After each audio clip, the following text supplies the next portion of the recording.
All right, goddammit, we live. All right, let's see if y'all get up in here and that notification gang kick in, man.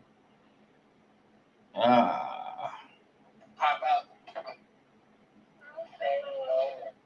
All right. Okay, we got some coming in here. Please do me a favor, y'all. Please do me a favor. Please hit that like button and please share that I'm on. I would gladly appreciate that, man. Please make sure you share. Please share that I'm on and hit that goddamn like button, man. Ooh, excuse me. Hold on 1 second. All right. Well, I'm pretty sure some of y'all already know that Dr. Umar School. What's up, Flower? Do me a favor, Flower, please. Flower Bloom. Please share that I'm on. I will gladly appreciate that love. I need to get back in these algorithms. Thank you in advance, everybody. So this dude literally got his school broke into, man.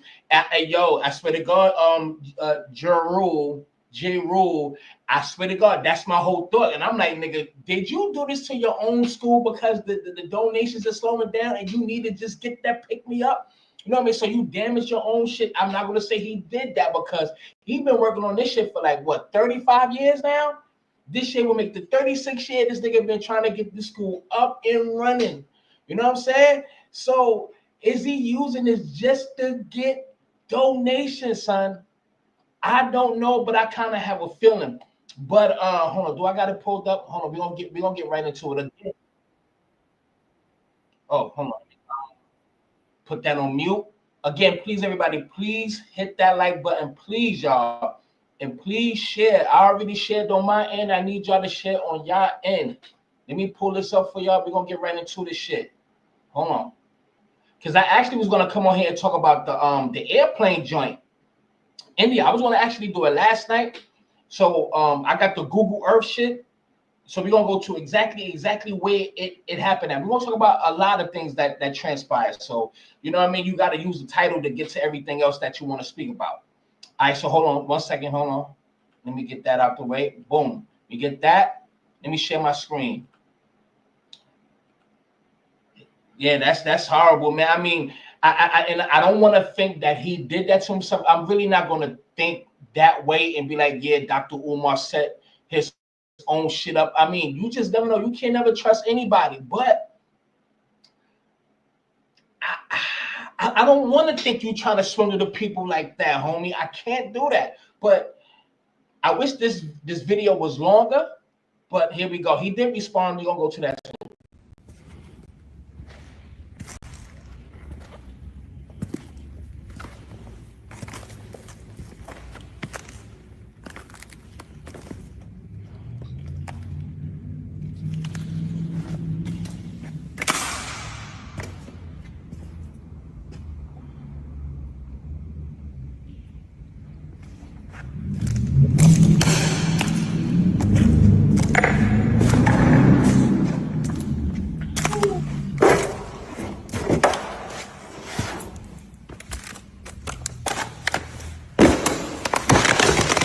Up though, man.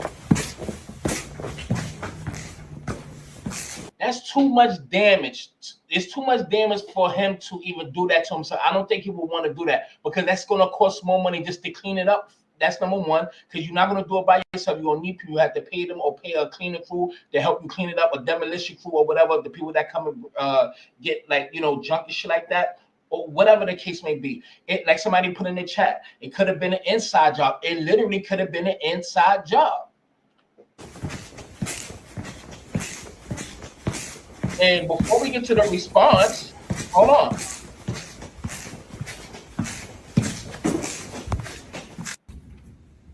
Hold on. Now, before we get to the response, now, I forgot that, you know, I didn't forget, but I actually went there. So I found the video I'm looking for another video on my phone, and I wound up finding a video of me going to Umar's school for the longest. You know, when you look for shit, you can't find it, but when you're not looking for it, it appears. So that's how that worked out. But I try to send it to my email so y'all can see it on the screen, but it's too big of the like the megabytes or whatever, so I couldn't do it. So I'm playing this for a reason. Check it out. My eyes getting hurt. What you need the sunglasses for? You inside. I don't want to be recognized. Yeah. Is it recorded already? All right, so I'm at the school and all that. Okay, as you can see, I'm not getting on camera right now, but you know my voice, you know it's me. Okay, so this is the school. I don't know if he's here, but brothers and sisters, you see the HVAC. The HVAC look like it's pretty good, I guess. All right, you know, let's see. I mean, on the other side, it still has the name. The other guy's name. You remember that? Yeah, that's cool. Yeah, but it looks like he's getting it together here. I mean, I don't know how long it's gonna take, but he's doing something. I don't know. It's still boarded up, 611. You know what I'm saying? Just in case if you don't know it's me. All right, you got the camera up, so they're like the camera working. I don't know. I'm not sure, but now that's the whole reason of me playing this video. He got camera, so where's the camera footage? I would like to know where's the camera footage, or because some people, even when I was living in Queens on 116th Avenue in Linden, that's why I was at. We had cameras on the house, but I finally put a camera on, a real camera, but she had cameras around the house, but it was fake. You could get them from Dollar Tree, Dollar General, some shit. You know what I'm saying? So was those like little, you know, fake cameras or whatever? Because I'm pretty sure he used to have some footage. But let's go to his goddamn response, y'all. Again, everybody, please do me a favor, man. If you haven't already, please share, y'all. We'll gladly appreciate that. Please share. Babyface Losa, you already know what's good, my G. Salute to all my motherfucking West Coast and niggas and all that shit out there. Everywhere where everybody at. Salute. Goddamn it. All right. Let's go. Let's go to his response. All right. Bum.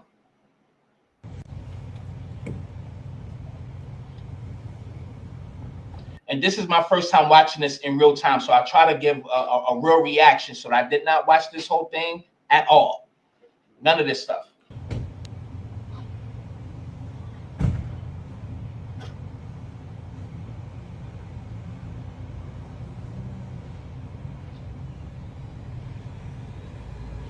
I mean, if you're gonna say something, then goddamn.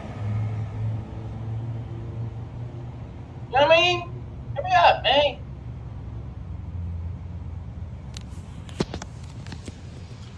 Peace and Pan-Africanism, brothers and sisters. I'm back again.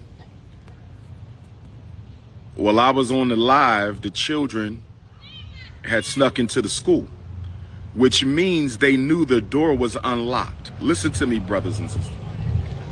For children to know that a door is opened, and I was only away from the school for 30 days.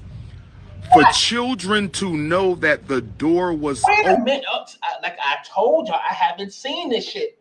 This is real live reaction. Why the fuck would it be open, Umar to the Johnson retard? Like, who the fuck? You put all of that money into, excuse me, you got all the donations that put into a school. You want to leave it open so it can be vandalized? Who? Is this an inside job like we were talking about? Open. Get the fuck up. And I was only away from the school for 30 days.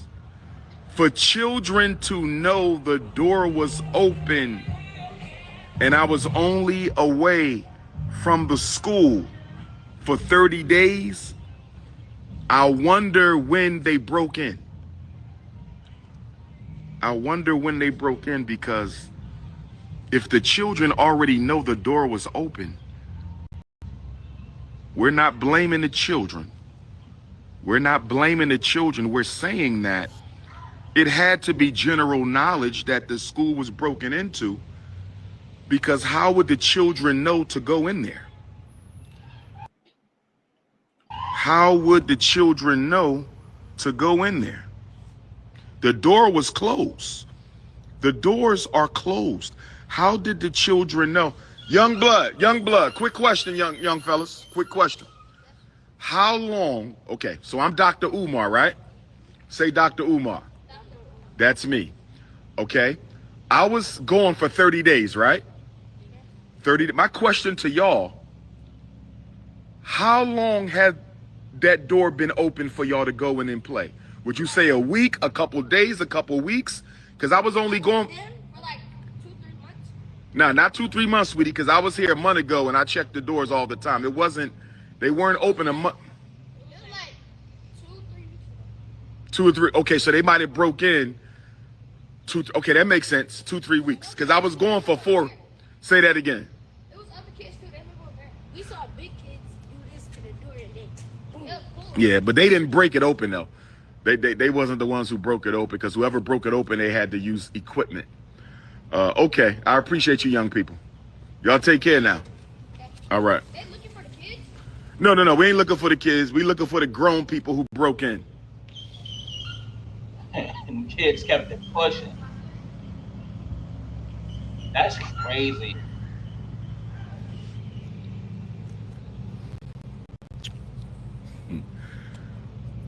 She said 3 weeks ago. She said 3 weeks ago.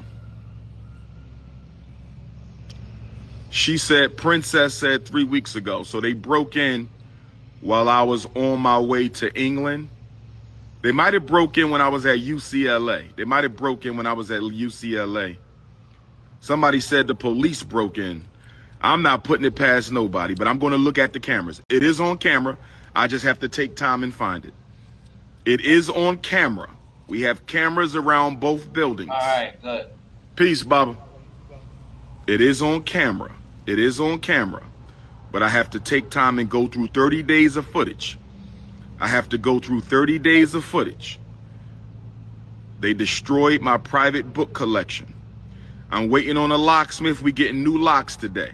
The police said they're going to try on the doors. The police said they're going to pay close attention to the Frederick Douglass High School until we get the electric on. Police said they're going to pay special attention to the Frederick Douglass High School. Somebody said Elon Musk broke into the building because I beat his father in the debate. Somebody said Elon Musk broke into the high school because I beat his father in the debate. Somebody said Elon Musk broke into the high school. All right, we heard you this stuff 30th time, but he still said that he left the door open. The door was open for 30 days, or is he meaning that they broke into it and it been open for 30 days? Because he said they're gonna change the locks. Because it's like, who the fuck in their right mind will leave a school door open? Period. When you leave the motherfucker, you lock it. You know, some Joe Clark shit. Put chains on the door, all that shit. Call me Batman, nigga. Cool. Shit. The saddest thing for me though is nobody from the city bothered to call me and tell me. That's the saddest thing for me. That's the saddest thing for me. Yes.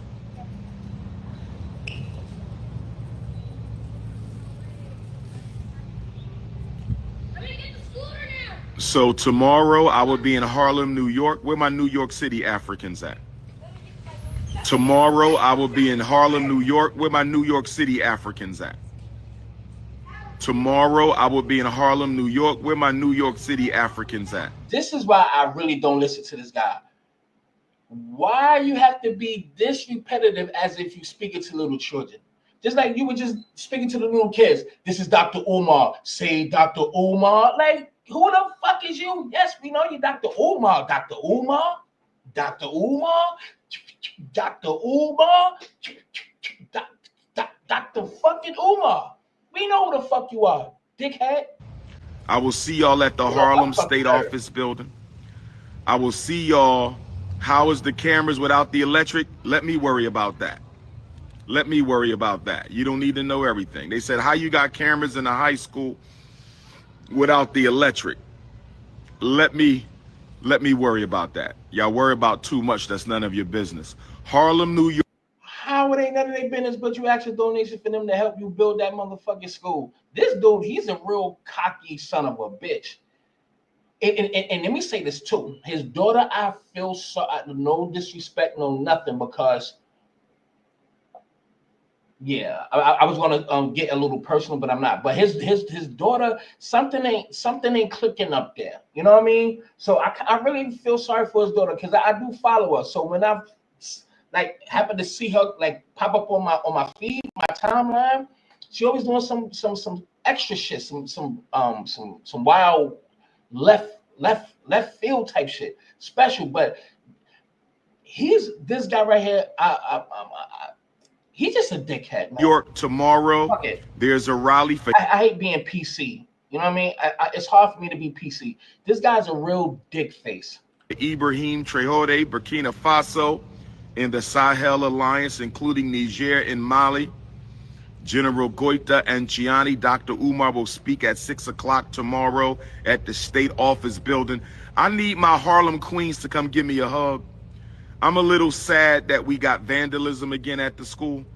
I'm a little sad we got break-ins again at the school. I'm a little sad they destroyed my 5,000 collection private book. I'm a little sad right now. Hold on, you just made a whole bunch of sense, brother. Who said that? Wait, hold on. Kimber Official, you just made so much sense, and I ain't even catch that. Thank you for catching that. If the cameras, if you got no electricity, Dr. Umar Johnson, with all the scholarships that's under your belt, motherfucker, and credentials, how the fuck the camera going to work if there's no electricity? You got a generator? You think what I'm saying? This guy is a swindler, man. I'm telling you. Yeah, that's what I'm saying. He need to get a grant from the goddamn government, the state, or something like that. But this is what I'm saying. Listen to what he said. He is so fast with his slick talking. And this is the thing that bothers me. Black women, you let this guy literally hit those key points of emotions to your ass. What? Snow bunnies never, black women forever. Snow bunnies never, black girls forever. All that crazy shit. There's nothing wrong with that. I get that. But he played the heartstrings of your emotions because we know that women, they're gonna donate if they feeling you. They're gonna look out for someone. They know how to trigger the emotions of a woman, and that's exactly what he's doing. And he gets you every motherfucking time. You understand what I'm saying? You gotta watch out for these fast talking pimps off the pulpit, kind of niggas. Brothers and sisters, I'm not gonna lie. Yeah, I'm a little sad right now. I thought vandalism was over. I thought the break-ins was over. They destroyed my private book collection. I'm a little sad right now. So I need some hugs from my Harlem Queens tomorrow. I need some hugs out of my Brooklyn Queens tomorrow. I need some hugs out of my Queens from Queens tomorrow. I need some hugs from my Bronx Queens tomorrow. Can I get a hug from my Bronx Queens tomorrow? First of all, hold on, because I always try to go with the natural reaction of a person. I always go with what would I would do? Or what would the next person do if this was to happen? I mean, okay, granted, I'll probably be like, yo, look at this shit, man. These motherfuckers ran up in my shit, destroyed my shit. He is too calm. But anyway, it is what it is. I don't make y'all probably don't make live just looking into it, like coming outside to sit down and speak. No, nigga, I'm checking that camera. I'm looking to look at these motherfuckers right here. Like that would be the emotion. But he don't got no fucking electricity. So the cameras ain't see shit, Dr. Umu. Get the fuck up out of here, man. Tomorrow in Harlem. Can I get a hug from our Brooklyn Queens tomorrow? And that Pan-African shit is dead. So that Pan-African shit dead. Niggas is not vibing with that Pan-African shit no more. He is the only nigga alive pushing that shit. And nobody's buying. Tomorrow in Harlem. Can I get a hug from my Queens tomorrow in Harlem? Can I get a hug from my Harlem Queens tomorrow in Harlem?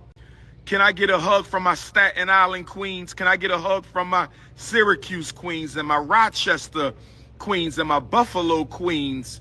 Can I get a hug from my Connecticut Queens and my New Jersey Queens? Tomorrow, I'm pulling up at 5 o'clock. I speak at 6 o'clock, and I will fellowship and take photos until 9 o'clock. I said I'm pulling up at 5 o'clock. All right, man. All right. I am so I'm really. I hate repeating myself. So to hear somebody keep repeating, nigga, that's like scratching the chalkboard. Get your funky ass up out of here. But listen, Dr. Umar, I've been a fan of yours for some years now, for some time now. I would like to know why you blocked me on IG. Well, listen, my sister. Good Garvey Day. I don't know who I'm speaking with, but you must have said something disrespectful on my page. I don't tolerate insults on a regular scale. My platforms of slander. I'm the African Prince of Pan-Africanism, the most decorated Pan-Africanist on this planet, the most qualified, the most certified, the most requested, the most digested. I'm not sure why y'all think it's okay to say what you want in someone else's space. Still promote. Hold on, God damn it. And he said something else. We're going to scroll up. Again, this is real time. I ain't really check all this shit out. You know what I mean? Hey, Dr. Umar, I appreciate you too. I hope to see you in Sweden soon. Greetings, doctor. All right, we know you got love, but these ladies is so crazy. This is why he go for the ladies, because they're going to fight for you to the death. I wish some of y'all fought for my ass like that out this motherfucker, okay? But let's listen to the response. I haven't listened to it. Real time. Let's go, nigga. Oh, this is the same one. I don't know.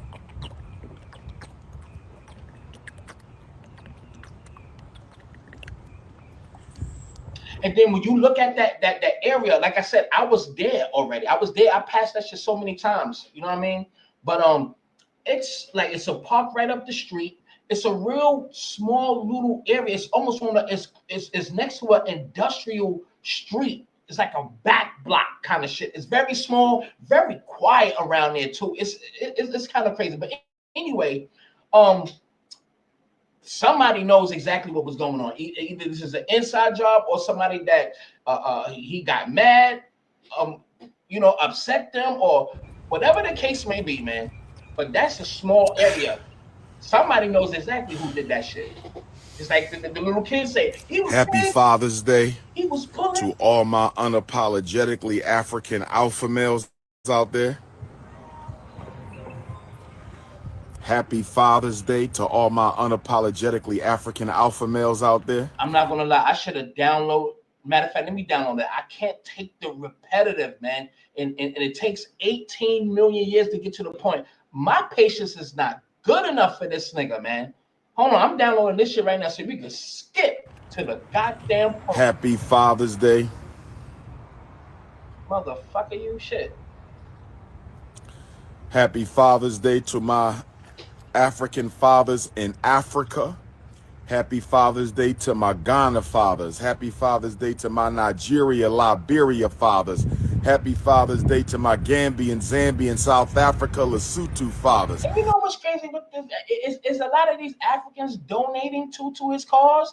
I'm not seeing Ubuntu, Umwafu, Unebe, Usheshe, Ubunibi Boo Boo. I don't see these motherfuckers doing that. I don't see these niggas Uma, Boomaye. I don't see none of that. I don't see no chants. I don't see no fucking dances. No, none of that shit.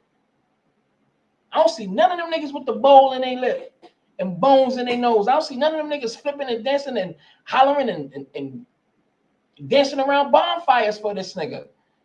Go ahead, Pan-Africanist. Matter of fact, hold on, it's downloaded. We're gonna go to that. I really don't have patience for this guy. That shit fucks with my nerves. I ain't gonna hold you. He need to get to the point, bro. I need to know what's going on. Hold on, I got it. Hold on, I'm skipping all this shit for y'all. Give me a second. I'm on it right now. Where the address at?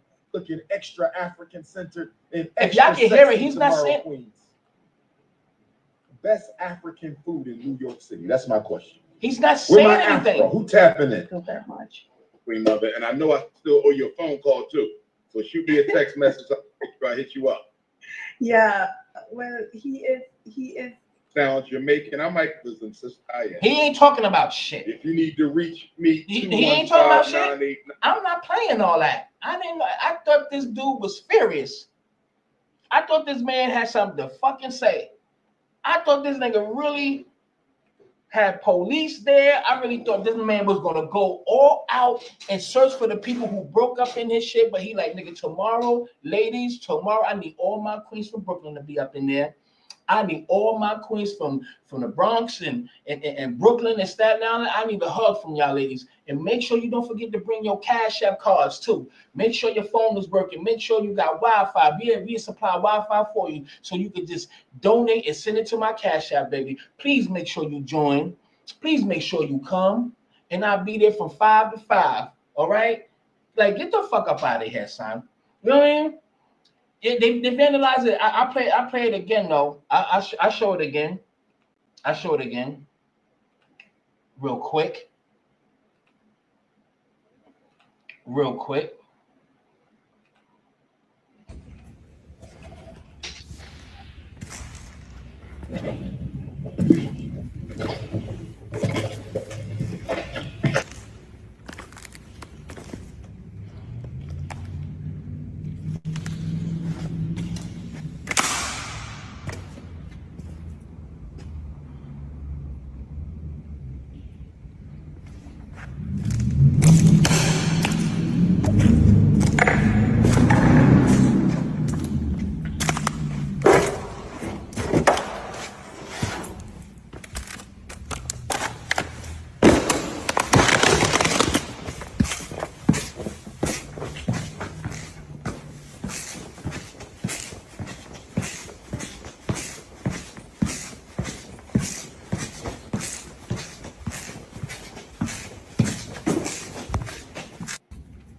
I mean, it is fucked up though. I mean, it looks messed up. It seemed like he had things organized in there, as you can see. But you know what I'm saying? Sometimes it be your own people. You know what I mean? I'll play both sides of the coin, even though he do get on my nerves and shit, all that repetitive shit. You know, I wish whoever did that, they get found, they get, you know what I mean?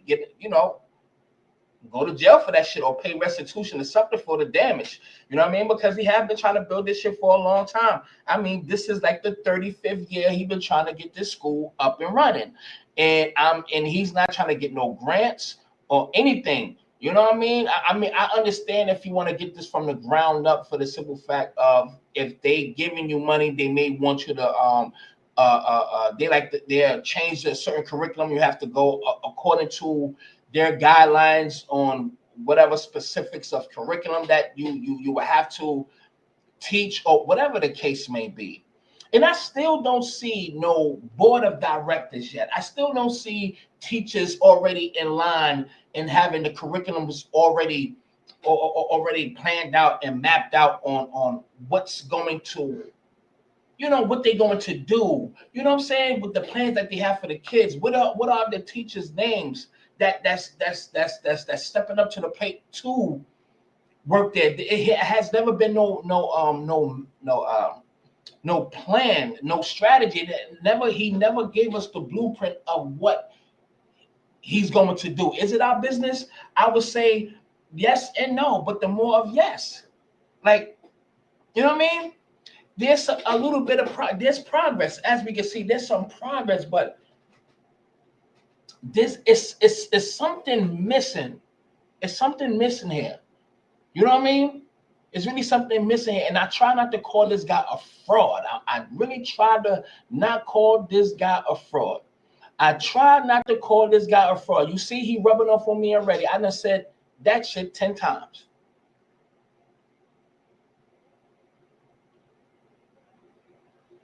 Is this karma for swindling the people, getting over on the people? You know what I mean? And again, Son made a very good point. How can you see what's on camera when you don't have any electricity? The light is not even on, and this is at night. So if you're going into a school, you're going to cut the lights on. Because you see he walk outside. It's dark. It's nighttime. You know what I mean? I don't know, man. I really don't know. I mean, I hope all is well. What to say? You now claiming they broke into your school and vandalized and show no evidence. Great excuse to delay the opening. You scamming ass. Damn. Damn.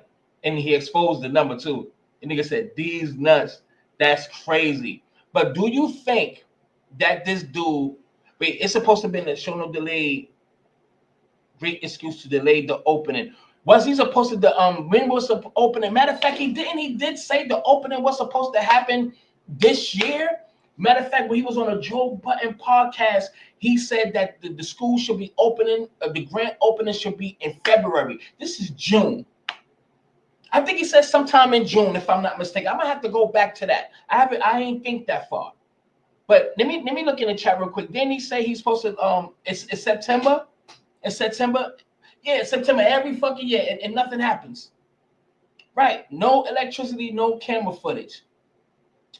It's been longer than that. I remember he was still in this school when Kendrick's came out. That's crazy. Yeah, he been doing this for a long fucking time, man. He does have 2 buildings. Yeah, Umar saying the school will be opening since 2017. Yeah, that's crazy. And he just been getting over on the people. Again, everybody, I know I should have paid attention because you gotta pay attention to the statistics, the analytics, and Saturdays are not really good days to go live. As far as what it says for me, it's really around 6 o'clock mark and shit like that. So especially on weekends, I shouldn't go live this late. Because some people's not home, some people's doing other things. This is Saturdays. People shaking and moving and grooving. You think what I'm saying? But anyway, we're gonna keep it pushing. We'll come back to Dr. Umar. Matter of fact, I'll open the floor if anybody got any thoughts on this. If anybody want to jump on. Hold on, let me get this one out the way. If anybody want to jump on real quick and give y'all thoughts on that, I would. We're gonna talk about a lot of things. If y'all would love to show some love and donate to the platform, at least I ain't trying to swindle you or anything like that. Please do show some love to the platform. If y'all want to jump on the panel, the link is right there. We'll gladly appreciate that. All right, and my link is right up there, pinned to the top. God damn it! But anyway, let's get off this shit. All right, now, matter of fact, let's do this. Hold up. Damn. Hold on. Yeah, fuck it. Hold on.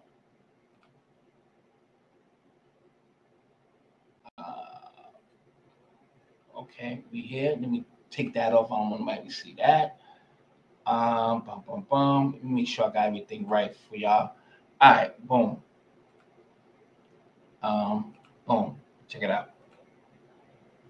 So let's go to this crash because last night I was gonna go live last night, but I was a little busy last night, and okay, hold on, take that off. And I said, let me find exactly where this thing is at because I seen a video. I'm not gonna lie, I seen a video that made me question this plane crash. Now this could have been planned, right? And some people feel like that big ass plane, that big plane, should have really like obliterated a lot of that building because that's a 787. That shit is big. It hold over 240 something people. More than that, if you count the 12 staff or whatever the case may be, it's a lot of people on a goddamn plane, right? So and we all seen the pictures. We're gonna go to the pictures as well. Like that right here. Wait, hold on. That's not the right here. I think this is it. All this is. I had this up since last night. All right. If I blow it up, you're gonna see the watermarks, right? So these buildings should have been like literally demolished, right? If that shit get demolished, bring down the Twin Towers, wink, then that shit could melt that building, right? We already know that was an inside job. Just like with this World War III that's about to take place. Now, I think everybody should really take this thing into consideration, but it's nothing we could do about it. If they send missiles over here and shit like that, and we really do have to understand that America is literally owned by. Please be careful in the chat because all of this plays into the algorithms. But the small hats, they literally are in control. Donald Trump is definitely talking a good one, but we have to understand all of the political seats that the small hats have in all areas. in all areas of the importance seats in in politics, everything. You didn't think they want America to stand with them. Matter of fact, I'll get to that in a minute. I'm gonna get to that. Let's stay right here, right? So this is the building, right? So it was a video that I saw. I think I saved it. I can't remember. But it made me think. Far as the building is concerned, let me just show y'all real quick. So this is the place. This is the BJ Medical Center where it hit at. And I don't want to give no any insults right now, but when you see the place around, it's just very. And that's why when you come in, you can't sit up here and come up here and throw dirt in our face. And when we look at your surroundings, that shit is hideous, family. Like, and I mean, yeah, like that. Facts. So this is the building. Let's go to the street real quick. I just wanted to get this out the way. We can't go down the side blocks because I think the plane hit right here. This is where it hit at. Let me make sure y'all can see. Hold on. Can y'all see? Yeah, y'all can see. All right, cool. All right, I just wanted to make sure y'all can see. All right. And one of these parts is the research center, right? But this is the BJ Medical College. So the plane hit somewhere up in here. We can't go down this block. We can only go here. I don't even think we could go on this side. Everything blue is where you could go to. All right, those are bars right there. So let's just go here. All right, so this is the actual building and street. And then when you look at the pictures inside, you see that it's very, dirty, dilapidated. You can tell it already been like that inside, but I'm not here to judge.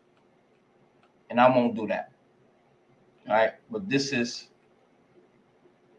actually where it happened at, right? But if you look at the surroundings, it just look like it just.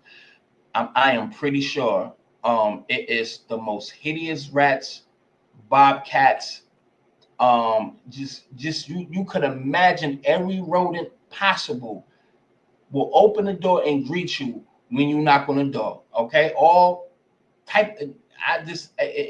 Only thing I'm saying is, man, don't ever throw a rock when you live in a glass house. Okay, but I'm gonna stay off that. But it's hard. It's hard not to. You know what I mean? But and oh my God, and then the cooking, all the flies and look and putting your feet in there, like you walking around barefoot, you put your feet in the dough, you making fucking panini bread and shit with your feet and dirty knuckles and man, y'all better get the fuck up out of here, man. But this is the building that it hit. I can't. It's over there somewhere. I just wanted to give y'all a image of the. On the ground, like what it looks like over there. Respectfully, everybody got a damn moped around that motherfucker. I mean, salute to them niggas. Shit, I got one. My shit don't even work. Come on now. God damn. So, do he got on shoes? Oh, he got on slippers. All right. So, I ain't gonna be on this one too long, but this is the actual building. All right. Now, I swear to God, I thought they would have washed this building or something. I don't even know if rain can literally take care of this shit. I really don't know how planned this was because I'm gonna go to Captain Steve. I'm gonna go to Steve. As a matter of fact, I got him already queued up for y'all. But yeah, this building needs some help, man. Even right outside, man. No maintenance. No, that power shit with the water. You know what I mean? Like none of that. You know what I mean? Just little cubbies on wheels. You know what I mean? Cubbies on wheels. I no hate. You know what I mean? And look, all the jobs is going here. All the jobs, the tech jobs and every goddamn thing. Look at that.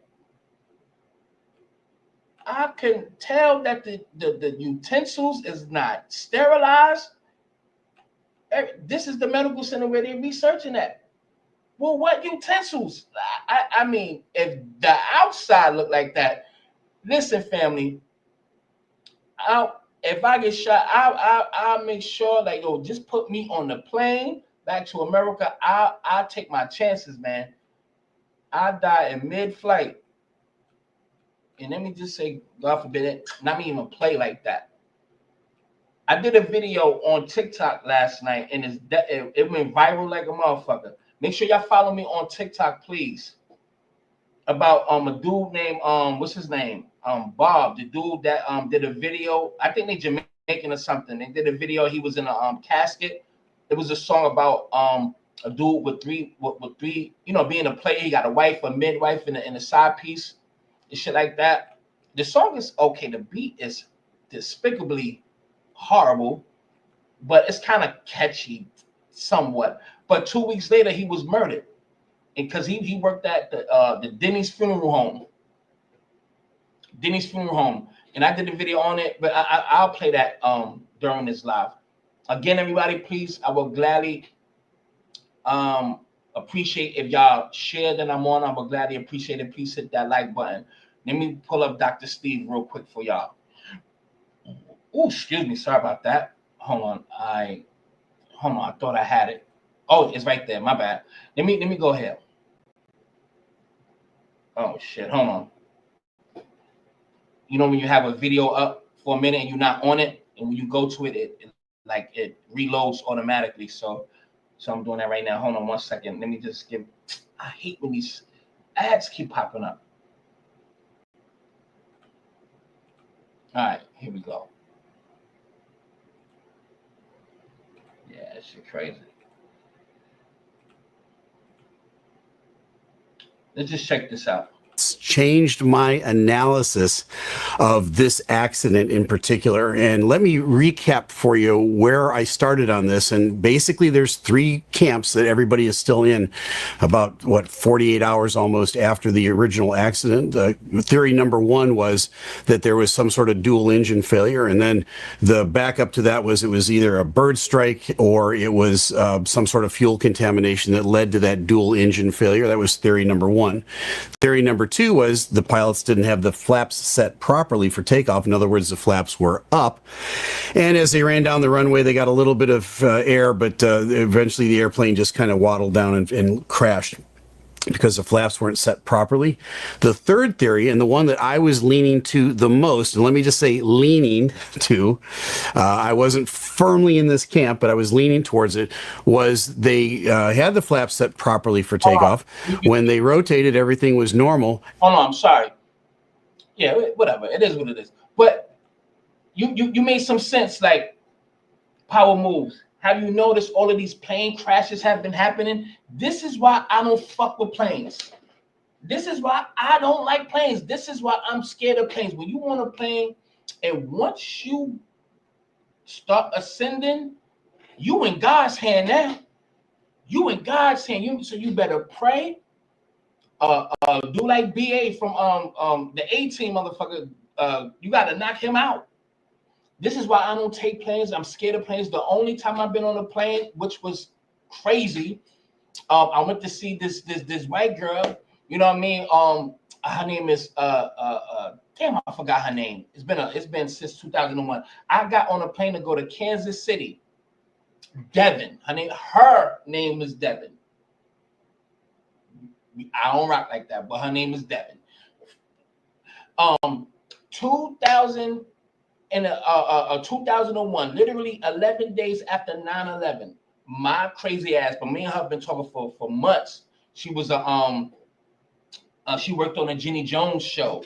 She was one of those that did makeovers. Like she was one of those makeup artists and shit like that. But I get on a plane September 21st, 2001. I get on that plane to go to Kansas motherfucking City. I'm up there in coach, and I got the window seat. I got this white guy who's an old dude. He's dressed to the T with his leg crossed reading a goddamn paper. When the plane took off, My first time on a plane ever. I couldn't breathe, no nothing. My ears was popping. The white guy looked at me. He just turned around. He had his legs crossed. He was reading his paper. He just looked at me. Swallow. And turned around. That nigga ain't never speak to me after that. He ain't speak to me for the whole 2 hours. He said, swallow. I could hear. I could breathe.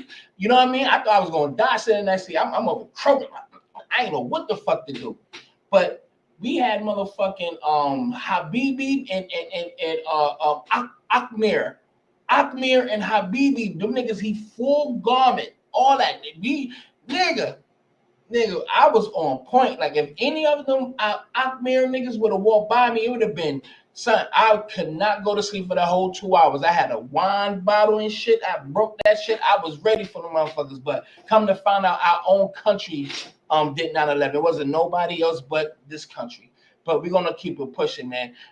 I'm just scared to take planes, man. And it's been so recent where a lot of accidents has been happening, man. So just be careful, man, because once you up in that sky, man, you in God's hands, man, and you don't know what is gonna happen. At the time that the pilot flying would ask for gear up, the other pilot mistakenly grabbed the flap handle and prematurely raised the flaps. That was, at the time, the thing that seemed most evident to me, because the landing gear stayed down for the entire duration, short as it would be, for this flight. And there was no evidence out of the engines that was there any sort of failure. No fire, no sparks, no smoke coming out of the engines.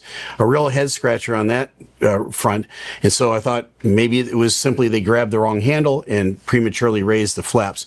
I was leaning heavily into that department. I'm going to change my analysis now because of this new video, and it's based on the original video that all of us watched. And we saw two main videos, the one where the airplane was running down the runway and then rotated and took off, and you saw it crash in the distance. The other one was a video that was taken from kind of a rooftop or a window where the airplane came from left to right and then descended down out of the screen, and then you saw the fireball there. I'm going to show you that video in its original form. Now, what do I mean by that? The video that we all saw and every major news network on the planet went with was a video of a video, and the quality was extremely poor. The original that was presumably taken from an iPhone or some sort of cell phone is much sharper. It's not a terrific video by any means, but it's much sharper than the video of the other video. So what happened was some cameraman was in front of a screen watching the video play, and you can see him at the very end of it. You can actually see his shadow, and you can hear people talking in the background. So the audio is not very good, and the visual is not very good. The original is going to show us something that's going to change this whole thing. Let me run the video that I'm talking about, and you take a look at it, and then I'll talk about it after it runs.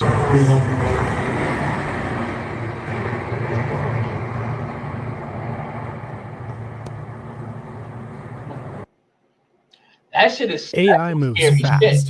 Your billing should too. And there's some footage of it inside that I'm gonna play before it crashed. That shit is crazy.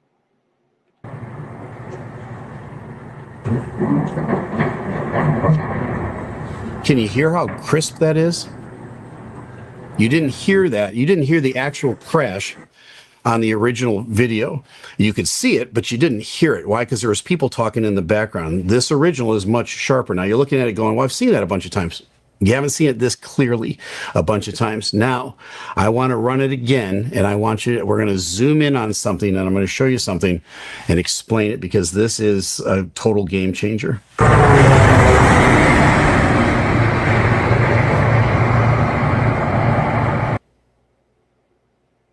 Right there, my friends. Take a look. We've circled it for you. Now, a lot of people have been talking about the theory that the rat had deployed. What's a rat? It's a ram air turbine. It deploys on many airplanes have it. 787 has it. 777 has it. The rat is basically just behind the wing on the right side of the airplane. There's a little door that holds it in, and it looks like a little Evinrude motor. It's a little two-bladed prop, and the purpose of the ram air turbine is to provide electrical and hydraulic pressure for the aircraft in an extreme emergency. On the 787 in particular, there's three things that will deploy the rat, and it deploys automatically. A massive electrical failure, a massive hydraulic failure, or a dual engine failure. So any one of those three things will cause that rat to deploy. So up to this point, all of the theories that we've had were based on maybe one bit of solid evidence, but not two, or maybe 1.5. But it's hard to go with a theory when you've only got like one. And that's why I was trying to figure out, was there people on that plane that were whistleblowers or scientists? Somebody was trying to cure cancer, just like that last big plane accident that happened some months back. It was everybody on that plane were people who wanted to cure cancer. I think holistic people. It was just important people that could change the world, and they ended up dead. So all of this stuff just don't be happening for no reason. But there's a video that I'm gonna show you. I should have showed y'all earlier, but I'm gonna show you after this video, where it was a guy. I think I still have the video, but the electrical parts, the touch screen on the TV on the headrest or whatever that's in front of him, it wasn't working. A lot of the electrical things that you could actually work in, you know what I mean? The touch screens and all that shit was just not working. Was it an electrical short circuit or whatever? But my question is, who was on that plane for that plane to go down? Planes don't just accidentally crash. You know what I mean? It just don't. But anyway, let's keep it pushing. Let's keep it pushing, man. And you cannot fly. He's a co-pilot. The co-pilot hit the flaps or whatever he was saying instead of lifting up the gear. I don't think that these pilots, or the pilot or the co-pilot, did not know what to do. To me, something is fishy about this. Something is very fishy. Anyway, let me continue. Thing to go on. I'm going to give you 3 or more for why I think the rat deployed and why I think this was a dual engine failure. I'm firmly in that camp now. Number 1 is right here. Take a look at your screen. In the middle of the circle, you see kind of it looks like a protrusion on the belly of the aircraft. And I'm not trying to be salacious with this. It looks like a nipple at the bottom of the airplane. All right. Just underneath that, you see a little gray dot. It almost looks like an artifact on the screen. That little gray dot is the rat. This is visual confirmation that the rat deployed. What is that protrusion underneath the airplane? That's the door that opened to allow the rat to come down. And you can see it here. You can see it very vividly on this screen. It's not the best. It's kind of grainy still. It's at least one bit of the puzzle here. So that's evidence number 1. Now, evidence number 2 is with our ears, all right? Because a rat makes a very distinctive sound. And in that original video, the audio was so bad, you couldn't really catch it. But in this, the one that they were showing to us, the original one, it's much more clear. And it sounds like a prop airplane going by, or a real high-pitched squeal, because it's a 2-bladed prop, and it's basically spinning at the speed of sound to produce the energy, the electrical and the hydraulic that it needs to. So let me play this. I'm going to put it on a loop. I think we're going to listen to it 3 times. Listen for that high-pitched prop sound. Remember, this is a jet. It's not a prop. As it goes by, listen.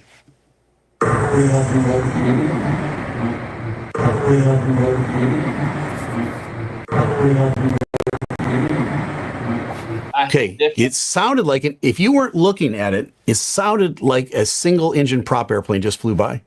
You might look up and expect to see a little Cessna going by. And in fact, it is a little bitty Cessna. It's a little bitty 2-bladed prop that's spinning as fast as it possibly can. Now, the rat was originally designed, and it's on all these airplanes, as the last resort, the absolute last resort.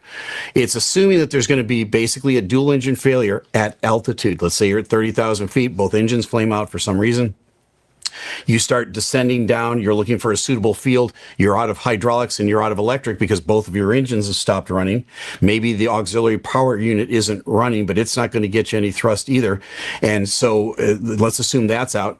At that point, you've got to have some sort of electrical so you can talk on the radios, so you can have shoot some sort of an approach and get some sort of instrumentation in front of you.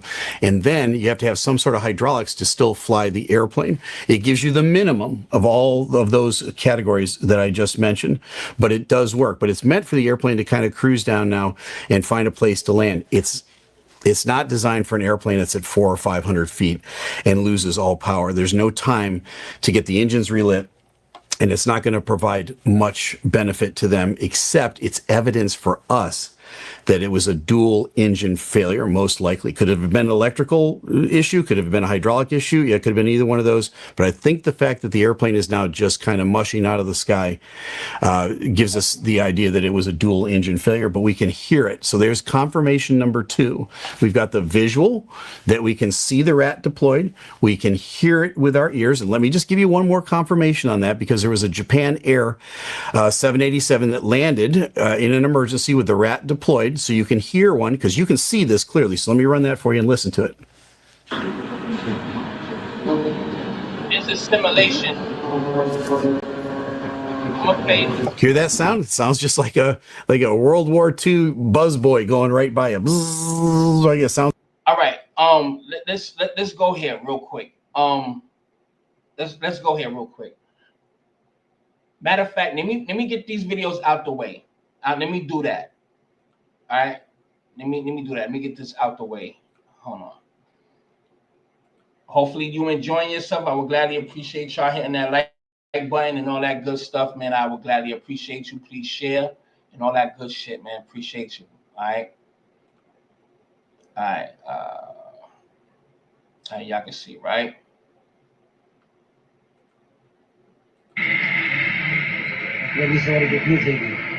And I'm gonna show y'all the distance as well too,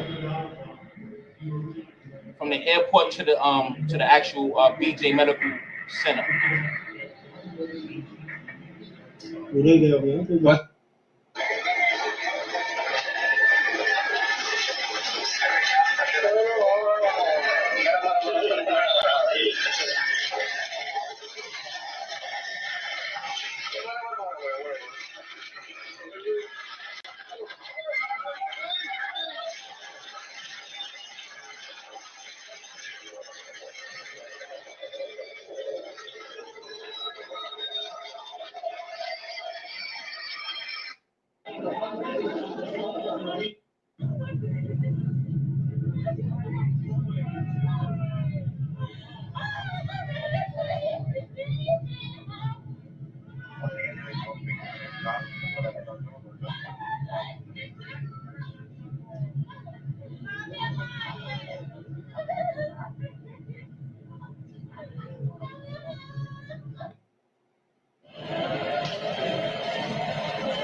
Now, just think about it. You on a plane, especially if it's smoky in there, you can't really see nothing. Shit, you probably wouldn't want to see where you're gonna crash to, but that is a scary situation, family.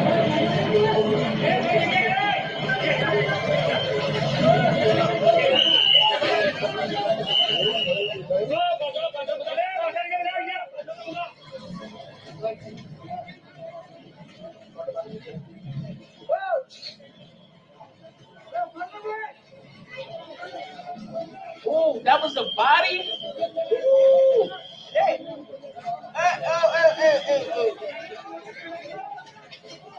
Oh,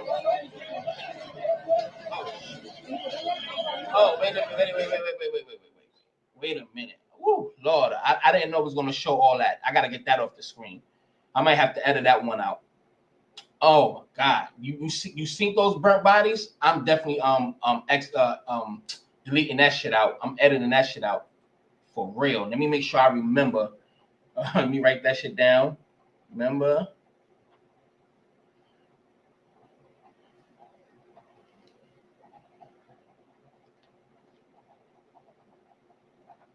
All right. Make sure I got that out the way. Damn, son. But let me show y'all the distance real quick. This is what I meant to do. Let me show y'all the distance. All right, so this is the place, right? Let's show how far, hold on, how far it was. How about do that again? Like this, right? Yeah, there we go. All right, Mike, you on to something, motherfucker. All right, so hold on. Let it clear up. All right, so this is the actual place, right? The airport is literally right.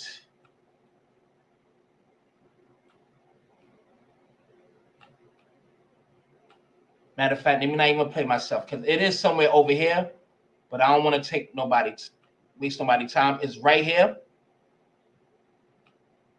Wait, hold on.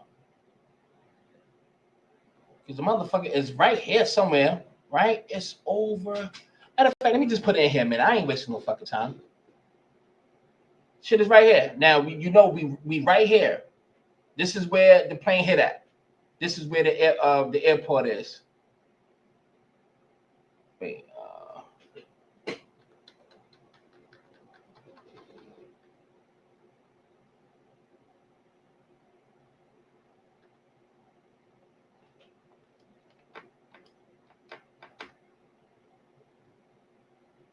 Hold on.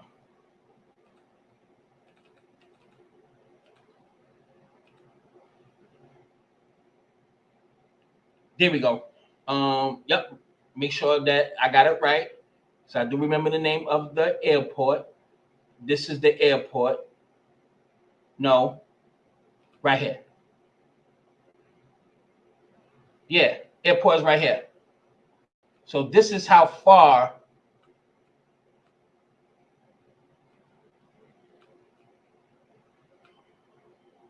So this is the airport. It literally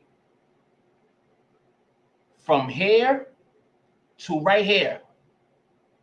From right here, I thought it just came right here, the boom, and land somewhere over here. I mean, it was a good distance, but you gotta understand, yeah, the shit traveled faster than the speed of sound.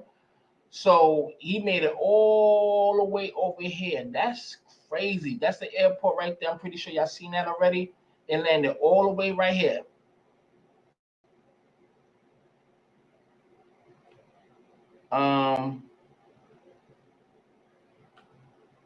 Right here.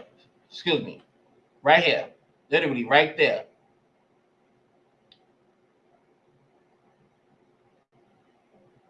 Yeah, that's crazy, son. So y'all see the distance, man.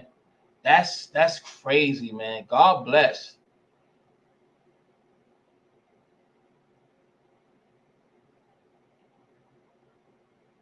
At a place mark. How can I do that?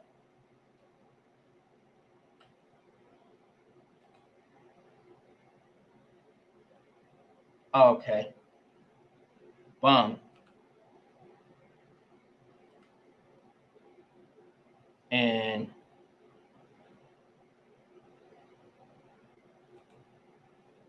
from the airport. And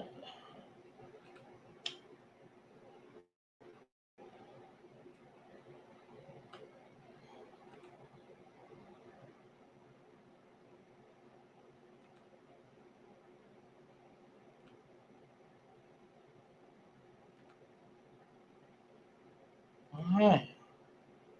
Well, you see it. Damn. From right there to fucking right here. Damn, that's crazy, man. Anyway, I just want to get that one out the way. Fuck it. Just want to give y'all shit. Ain't nobody else showing y'all that shit. I just want to get that one out the way. All right. So now you see in real time where it's actually located. All right. Hopefully y'all enjoyed that one. If not, well, fuck you. Okay. But here's the simulation.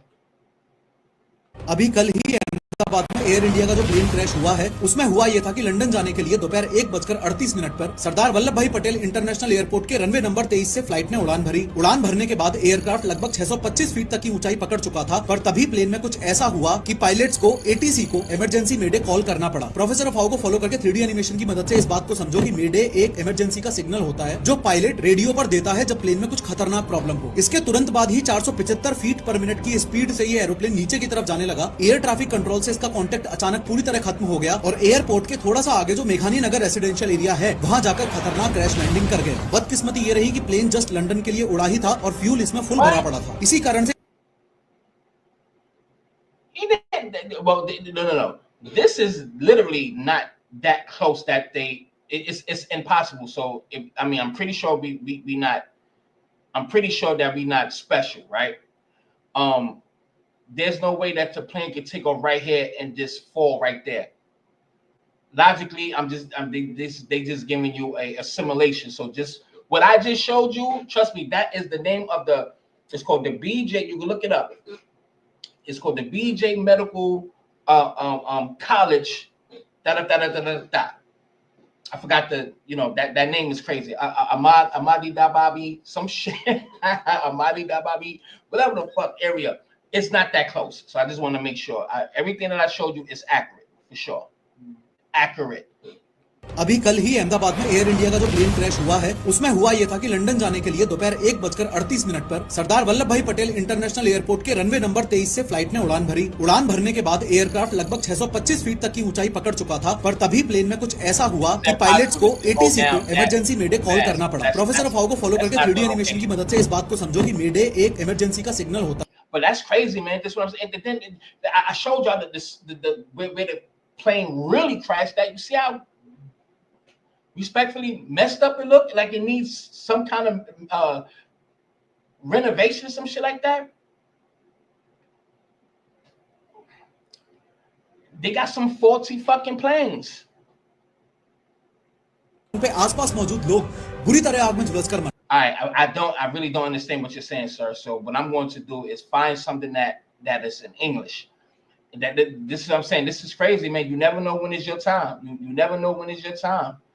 This is the dude, and there's a matter of fact, I just seen it. Let me scroll up. It's another dude that survived the plane crash, and guess what? Him right here. A Thai singer was, I'm assuming, who survived a plane crash 27 years ago, revealed he sat in seat 11A, the same as the India crash survivor. So I'm just letting y'all know now. Look, if you ain't take shit from this live, you better take. When your funky ass get on a goddamn plane, you ask them, or you look and ask, where is the emergency seats at?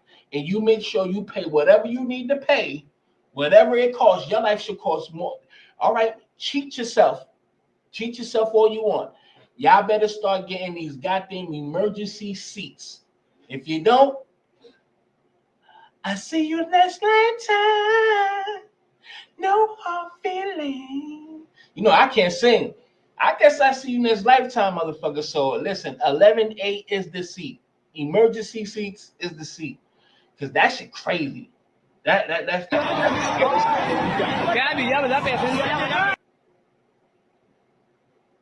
wow, that's crazy, son. And he traveled home to scatter the ashes of his late Yeah, man. God bless their soul, man. God bless their soul for real. That shit crazy, man. And then a lot of people was laughing about the crash, man. This world is evil in a motherfucker, boy. I tell you. Yeah, here it is, right here. This is literally before the crash. About to taxi, but this AC is not working. Look at AC everyone. Not working, nothing working. And it's so many people they are using these. You see the niggas with the fan and they hot. Magazines. AC is not working. I know it smells like Lord have mercy. And as usual, your TV screens are also not working. Neither this button for calling the cabin crew. Nothing is working. Nothing. Not even the light is working.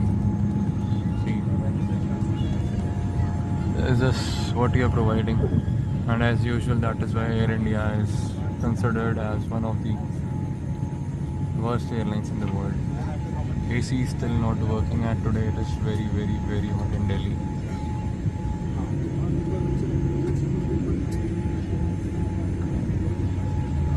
See,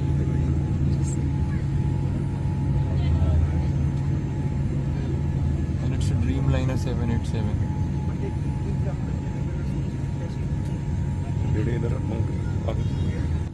See, I'm sweating like hell. That's crazy. And we are here for the last 15 minutes. Nothing happening. Only thing I can say is, y'all, we never know when that time is gonna come. We don't know when that day is gonna come, man. I remember when I got on that plane, son. the turbulence was kind of insane. I remember coming back from Kansas City, coming back to New York. I went back again. I went back for my birthday. I went September 21st of 2001, and I went back for December 31st of 2001, and I brung in the New Year in Kansas City. I remember that. It was so crazy that my ex that I was with that time. She knew I was out of she knew I was not around, and I swear to God, I remember being on the girl's balcony in Kansas City. Nice white lady girl, nice white girl. I ain't gonna hold you. She was nice though, man. She let me drive a Tahoe and all that shit. But I remember calling Scooby. I told Scooby to I think I told I was somewhere in a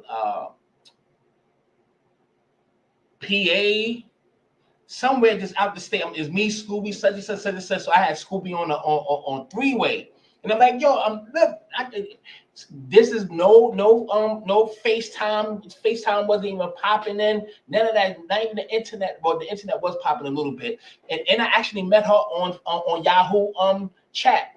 That's crazy. Matter of fact, she hit me up. That's how me and her started fucking around. But anyway. And my girl at the time, she was not hearing it. She like, nigga, I know Scooby's on the fucking other end on the three-way. You with some bitch, ain't you? Yeah, I was. And then when I came back, we had an argument. She like that. I put my whole flight itinerary right under her door. Like, yeah, bitch, yes. But anyway, I was coming back from Kansas City, and I remember it was like a thunderstorm.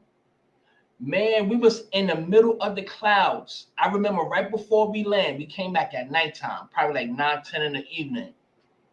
And I remember looking out the window because I always wanted to look out the window, see what it looks like. The earth is flat, by the way. But you could see that we in the middle of the cloud, and the thunder is we in a cloud that's thundering, and you see the lightning, like it wasn't doing nothing to the goddamn plane, but we in a cloud of lightning. It just like that shit was scary. I mean, it was a little scary. I just couldn't believe it. I'm like, oh shit, we in the middle of a cloud where is lightning at? That shit was kind of, it was a little spooky, man. That shit was spooky. Yeah, it was some crazy times, Mike, man. Damn, man, I had some fun, man. I really had fun. That's why I'm actually starting a book right now. And I actually finished the script, man. So I'm trying to see what's gonna happen. I finished this script. I sent it to my boy. It's called Passport Homies. It's really good. Like I really spent some time. I spent hours on this shit, nights, everything, man. I just recently finished. I finished it 2 days ago, 3 days ago. I just finished it, man. I said, let me knock this shit out the way. Plus, I've been finished. So hopefully everything goes good with that script because it's very good.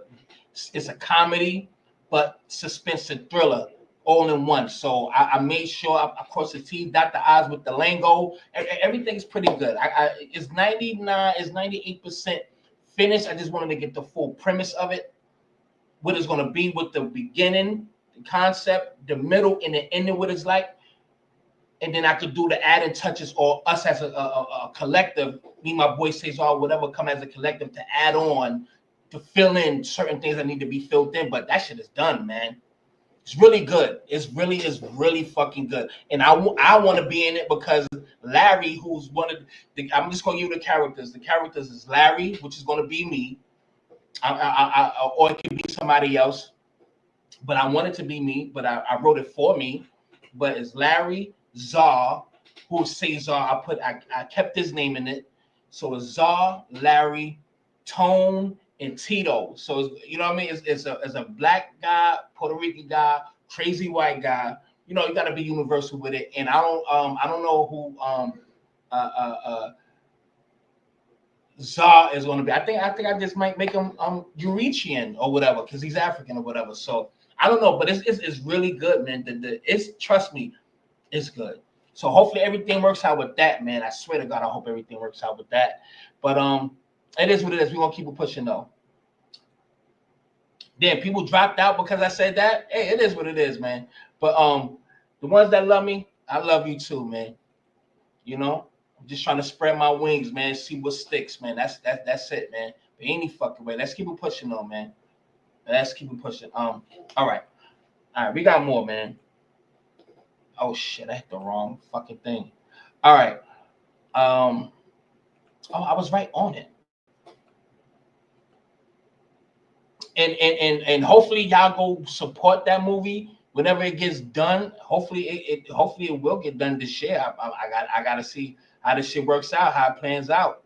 But you can see people were laughing. People were laughing. Insane. But anyway, we're gonna change the subject now.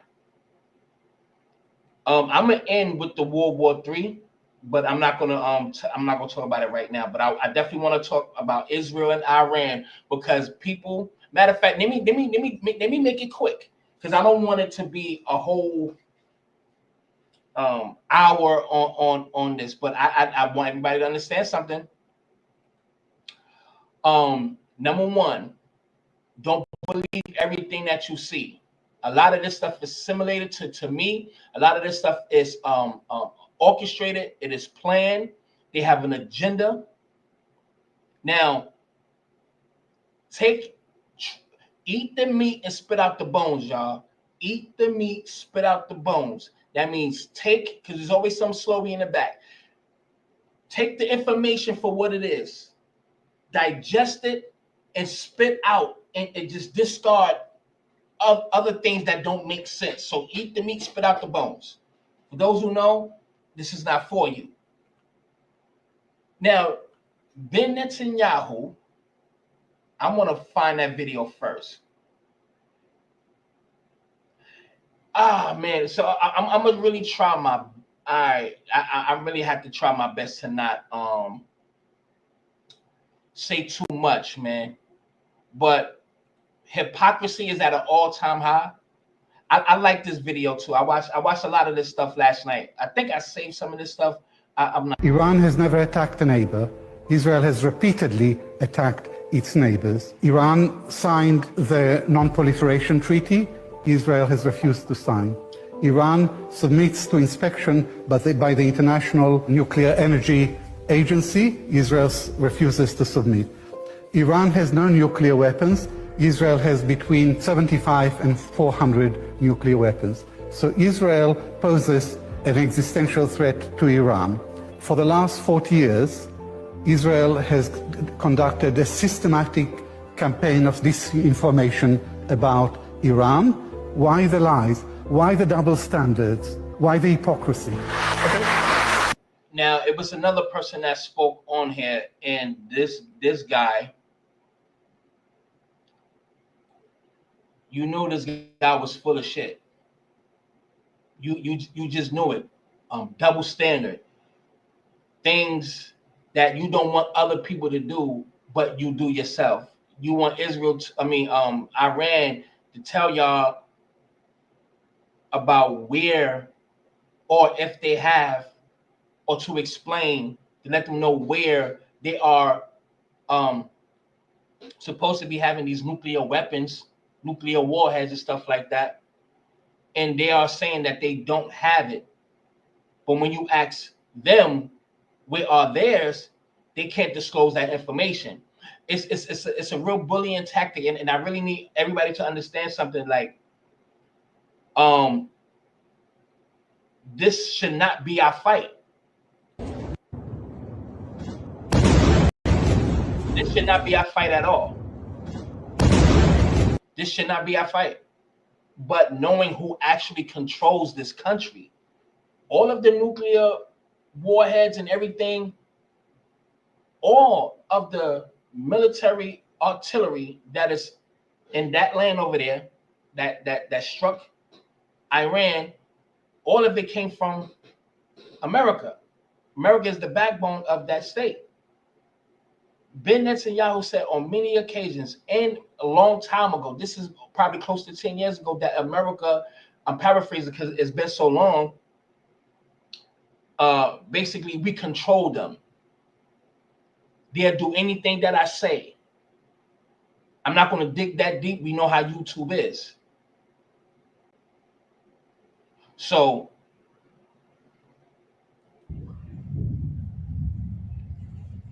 this country is as much as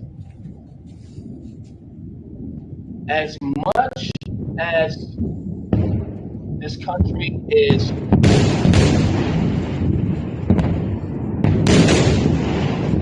that's crazy.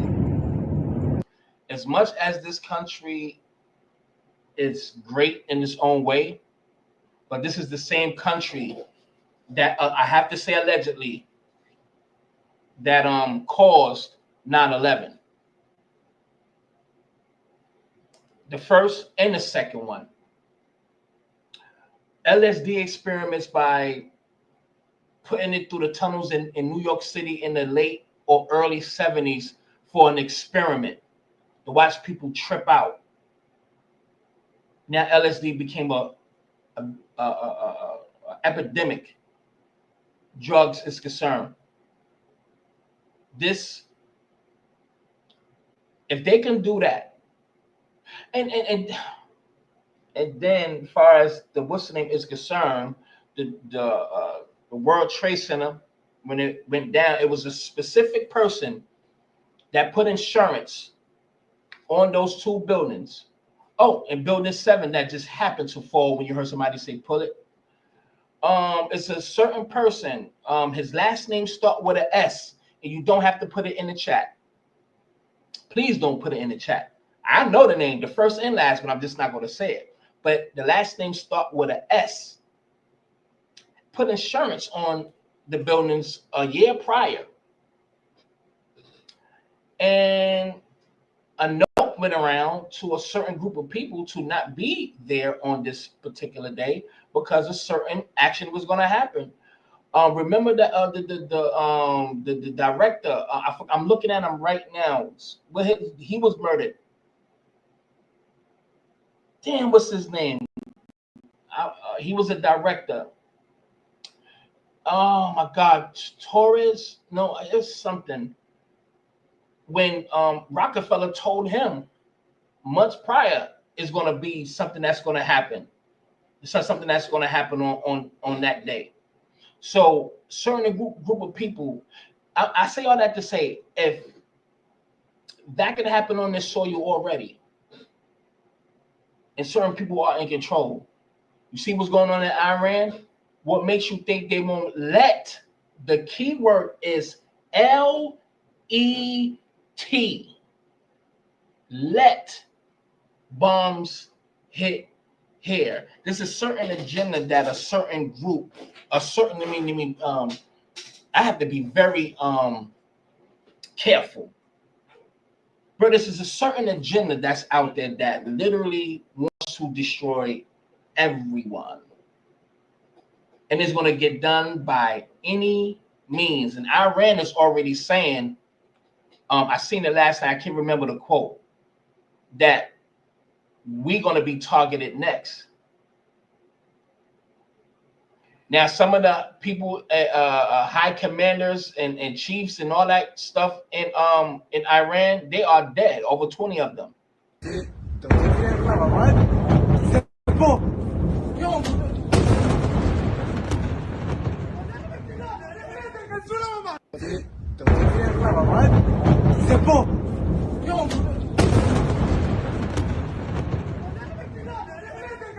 And then some of the where they keep the rockets and stuff at is literally in the middle of a town where civilians are.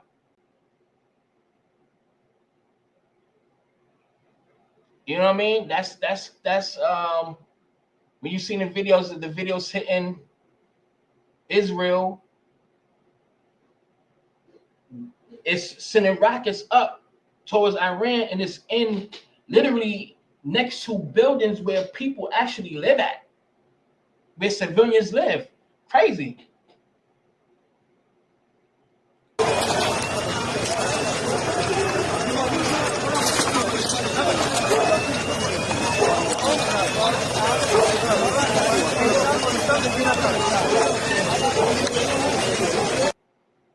World War III has started, and we have to understand something, that a lot of these people already have underground bunkers. Us here, what we got? Now, is no fucking way we gonna be able to hide if all of these bombs, missiles head towards us, and ours headed towards Iran. Saudi Arabia is gonna side with Iran. Who knows what side Russia and China is going to align themselves with? Listen, it's always been a it always been an agenda, but we are and was never a part of the agenda. So it's a war game. It's a chessboard of war games, and the casualties is actually human beings. You know what I'm saying? So thank you, Miss Drew. You know I love you, sweetheart. Salute to you. You already know. And salute to the homies, bamboos. But and please share, Miss Drew. I know it's you know, it usually don't be this slow with the viewers, but you know, I get it. It's Saturday, so I'll take all that in consideration. But the New World Order has already been here. The New World Order has already been here. It's already been here. We've been living in the New World Order for 20, 30 years. We already been living in it. Everything is just playing out the way it's supposed to in their mind and in their plan book. So this is happening according to plan. They already have their own backup plans of what they need to do.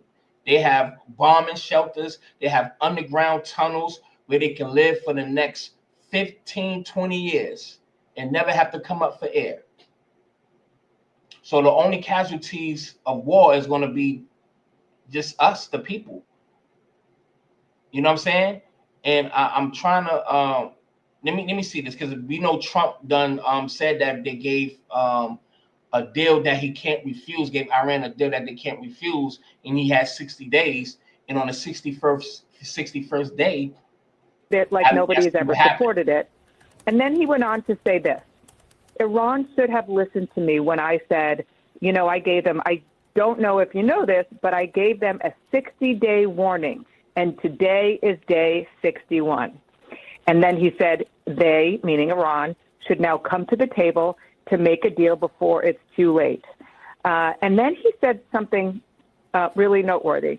He said, the people I was dealing with are dead, the hardliners, to which I just wanted to underscore. So what you're saying is Israel has now killed the people who you were dealing with. And he said very sarcastically, they didn't die of the flu, they didn't die of COVID.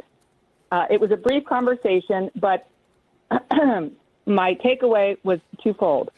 Number one, they are really hoping that instead of escalating the situation, which is what most people, our terrific reporters and analysts you've been talking to all morning, believe is possible, even probable, he's hoping that instead of that, this forces Iran to come to the table. We'll see if that's going to happen. He also, you know, he made clear he understands that it could escalate, but he is hoping now that Israel has done what it's done, that it takes another turn and de-escalates. We'll see.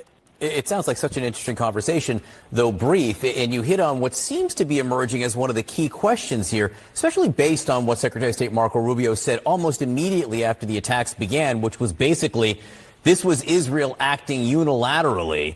It's one thing if President Trump says this morning that he supports Israel. It's another if he signed off, as it were, on the attacks. They sent them artillery, I think like a day or two before this happened. So this world is going to hell in a handbasket, and we have to understand something about certain people and what they believe in. It's going to look good for now, but it's going to be to everybody's demise, because it's an agenda of a certain mighty race that wants to control everything. And if you look at the the books that they read, I'm really being coded right now. And I have to be. The books that they read and believe in says some things that is very questionable. And the mindset of how, you know, they feel about everybody, it's questionable. And they have the power, man. America don't run shit. We America is just good at defending, fighting, artillery, so off and so on, but it's easily brought. Now, this kind of makes sense after watching what Ukraine did inside of Russia and now Israel inside of Iran. Why are we allowing Chinese nationals to buy land right under our military bases? We need to get serious. This is a corporation, right? You know, you make things go bankrupt, right? You don't think at one point they're going to want to obliterate all of this shit and press the reset button and then rebuild? It's crazy to literally think that would they stoop that low? But you're talking about some of the most wickedest, smart, evil geniuses, man. We only 60-something years away from a time where they was literally trying to get their feet wet as far as putting their government in place. You know, you got to change as you got to adjust as you go along with your plan. You know, the King Alfred plan was there. King Alfred plan. So many other plans. Henry Kissinger had things in plan. Something I forgot his name. Levinsky, shit like that. It's so many people that want to control and do a lot of harm to the people and have a foot on the necks of the people. Let's not forget the Georgia Guidestones, which is destroyed. The maintainer population of I think is 900 million. It's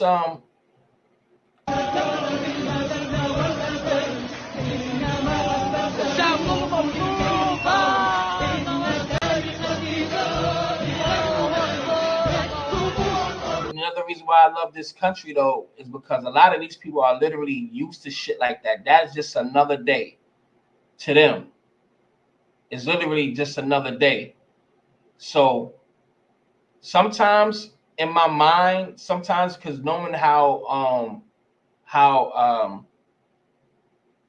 misguiding this stuff could be, a lot of this stuff could, I'm not saying that it is, I'm just saying try to really study this shit with a conscious eye, because a lot of this stuff can be staged and be in the generation of, or the time of AI. A lot of stuff can seem real but isn't. But I'm not saying a lot of this stuff isn't. I'm just saying just try to eat the meat, spit out the bones. Don't get too full of the nonsense. Just try to look at everything with a critical eye. Everything with a critical eye. The more, I always like to say this, the more you think crazy, the more prepared you are, the more guarded you are, because you begin to understand you're just not going to be swindled or beat in the head on some shit. They said in 1 week Israel bombed Gaza, Syria, Lebanon, and Iran. They bombed Syria, the Lebanon, Iran, and Gaza, and the shit that's going on in the Gaza. If the American government is not even saying nothing about kids being shot just to get food, and when mothers going to get food to feed their children, they just walk over a certain way and the soldiers will kill them. It's not like they're coming to harm or kill anybody, just trying to scramble whatever they can for some food, and next thing you know, they murdered. That's the stuff that's being overlooked. This shit we know what's going on, but when we turn on the TV, that's how you know everything's controlled.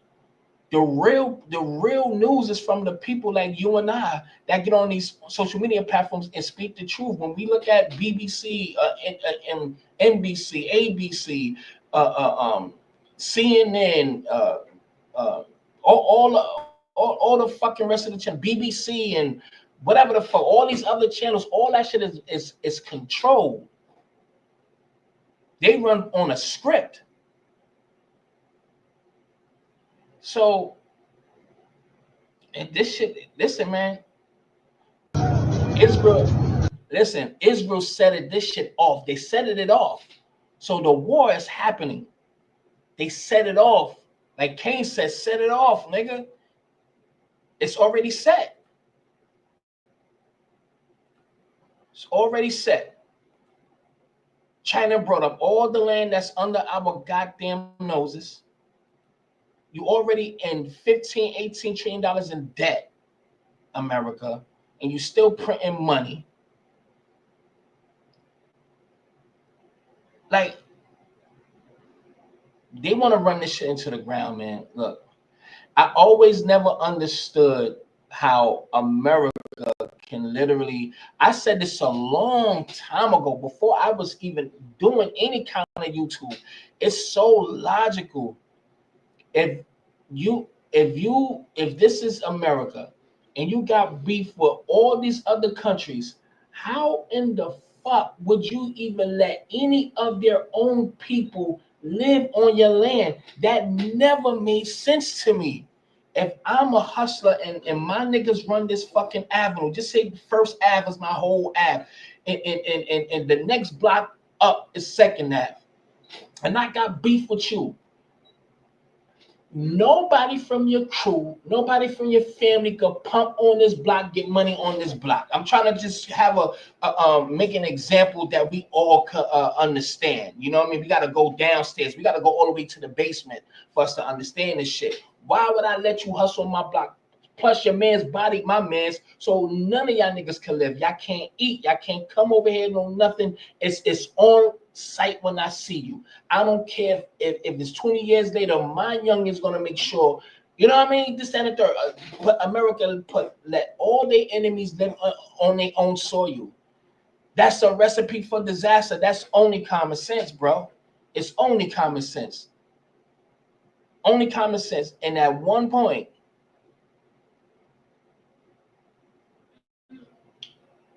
it's going to be a domestic civil war at some point. He's saying that it's already started. It's already started. We are deeply concerned about Israel's strikes on Let me hear what this say. And I'm gonna get off this shit. I'm gonna spend like 10 more minutes on this, and I'm getting off the damn subject. The Iranian military action we've already seen in response. There is a clear risk that this crisis escalates, with serious implications for peace and security across the region and beyond. That's right. You're watching a movie in real time. That's facts, man. Is in no one's interests. Colleagues, our first priority must be to prevent further escalation in the Middle East. All right, listen. I love America, but I understand the game. I'm not on Iran side or anything, but truth, man, I just can't. I love America. I'm gonna always be for here because my lineage, we died and bled here, but this government is very controlled, fam.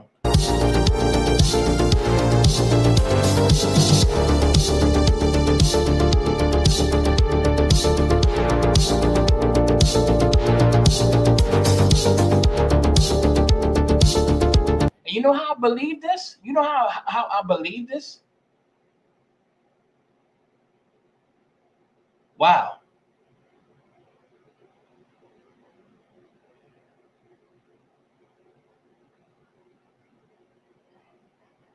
So it is saying, I don't want no copyright from that music. It's only music. So it says Iran attacked residential building complex in Tel Aviv. After cheering the attack on civilians, they shifted narrative and released this video claiming that Israel F-35 planes in residential towers. It looks like those in charge of their propaganda are dead too.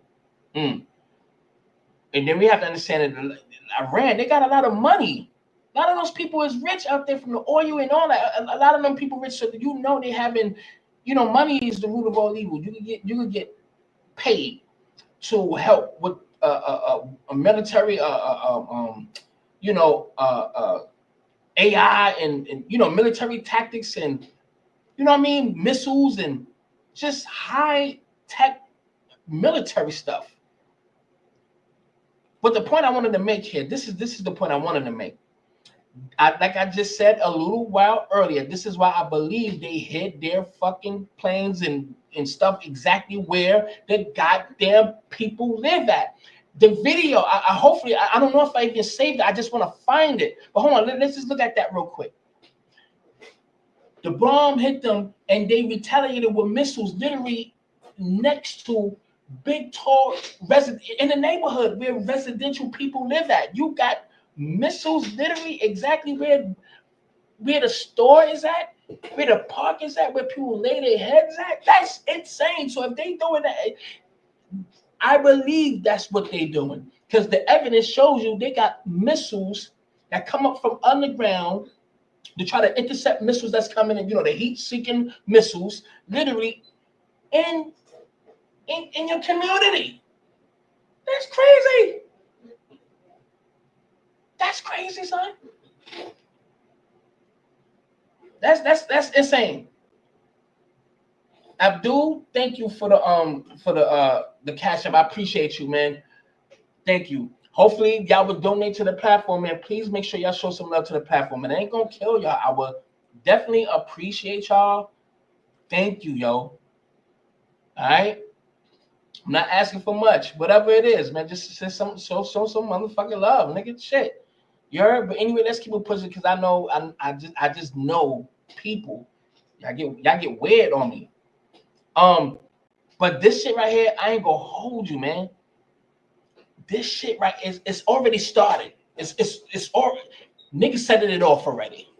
You know what I'm saying? All that head up or shut up shit, ain't no talking. It's already started, family. It's already started. So only thing I'm saying is, man, just Godspeed to everybody, because we don't know what's going to happen here. Yeah, we feel like we well protected here. Of course we protected here. They're going to protect us here. But you have to understand, motherfucker, we don't know their plans. Everything that's happening right now with these fucking with the protests, we're gonna jump in. I'm gonna end on the protest shit too. They got the military here. They just started marching in Washington, D.C. You know, from years ago, all of those videos with a whole bunch of tanks and all that stuff that's already here. We don't know what they already have planned for the people. They are paying these actors, these protesters, these Antifa motherfuckers, along with the Hispanic people, to fucking destroy this fucking town, this fucking America, period. Or they in so many states. They are being funded. We done seen the videos by now. I shouldn't have to go dig for y'all. And I know y'all already seen this motherfucking shit. These motherfuckers is being paid to destroy America, period. They being paid for this shit. They actually paying. Why George Soros and the rest of these motherfuckers and the Democratic community is literally funding this shit. All of this shit is a fucking plan. All of the, it seems like there was a saying back in the days that our grandmasters used to say, that big hand is close to 12. It's almost 12 o'clock. And what that means, once it strikes 12 o'clock, that's when shit really hits the fan. We at 12 o'clock right now. It seemed like I used to say this a while back. I haven't said this in a long time. We think all of this stuff is a natural occurrence. All of this shit is literally pre-planned, orchestrated. Everything that we are seeing, some may adjust to it as it's kind of a natural occurrence, but this is all a part of the plan, period. They have to adjust with the times. But their plan remains the fucking same. Their plan remains the same. That's why they always find us with the fucking sports, with football, with drugs, liquor, social media, everything. When the last time you just sat down and looked up at the sky and just thought? And I might do that. I can't do it. I would love to do that because the stars, like when it's like when you can really see the stars. I really have to pay attention. But right there, I don't know if the alien gonna come to abduct me or anything. I can't do that shit right now. It's too dark out there, and there's nothing back there. So that shit is kind of scary. It's houses all the way down there, but I ain't trying to get abducted, and I don't even want to bring that kind of energy. Aliens, I love you. If you black, come get my ass, and we can change this shit together. But I don't want none of that shit. Leave me alone. Leave me alone. All right. But this shit right here, it's all a part of a plan, a part of an agenda, and we all not safe in this shit. We are not in their plans. And I'm not even just speaking specifically for black people. All of us, period, are not in the plan, baby. We are not a part of the agenda. None of us are. None of us is not safe. But what's crazy, we have to jump back on that hamster wheel and pray to God nothing happens today or no time soon. But don't ever forget, the shit is coming. And who knows how this is going to play out, because the nigga set it off. Shit is set, and they want to destroy America anyway. Telling you, man, it's a wicked agenda going on, and there's a certain group of it's a certain pack that want to destroy everyone, and they be literally on top, and everybody else suffers. And it's happening now. I want to scream it so loud, but I'm not gonna do all that. But it's happening now, y'all. It's happening right the fuck now in front of your eyes. Look at all the chaos. World of chaos right now. Crazy. Look at the stupid ass Democrats right now. Look at what's going on in LA, Atlanta, New York. New York is not playing. In Miami, they are not playing. LA, the LA police and shit like that, they starting to whip these motherfuckers ass now, and they need to, but that's not where I'm going right now. I'm talking about the chaos, and I really just want to say organized chaos. A lot of this stuff is organized. You don't think they knew this shit was going to happen? And they play right into their hands. George Soros spent that money, pay on both sides of the fucking field. This is what they always do. They learn from the best. You have to fund both sides of the chessboard. You have to pay both enemies to fight amongst each other. As long as you keep coming to me, I'll fund you. You know what I mean? It's all of this stuff is so tactical and so orchestrated, and it's crazy. And I'm telling you, it's a mind game. It's a mind game. They fuck around with the minds of the people. They haven't had a boogie monster in years. They need to go to war. They needed a boogeyman. They need to create chaos. It's money and chaos. It's plans get done out of chaos. The problem, reaction, solution syndrome. I'm going to create the problem. I know which I'm going to react to, and y'all going to want a solution, and I already have the solution. Everything that I'm doing is going to literally fall in pocket. You're going to fall right into my trap. We have evil, psychotic geniuses that literally plays a game, because they write the script, they do the production, and the world is their fucking stage. But real people got to die to make it seem real.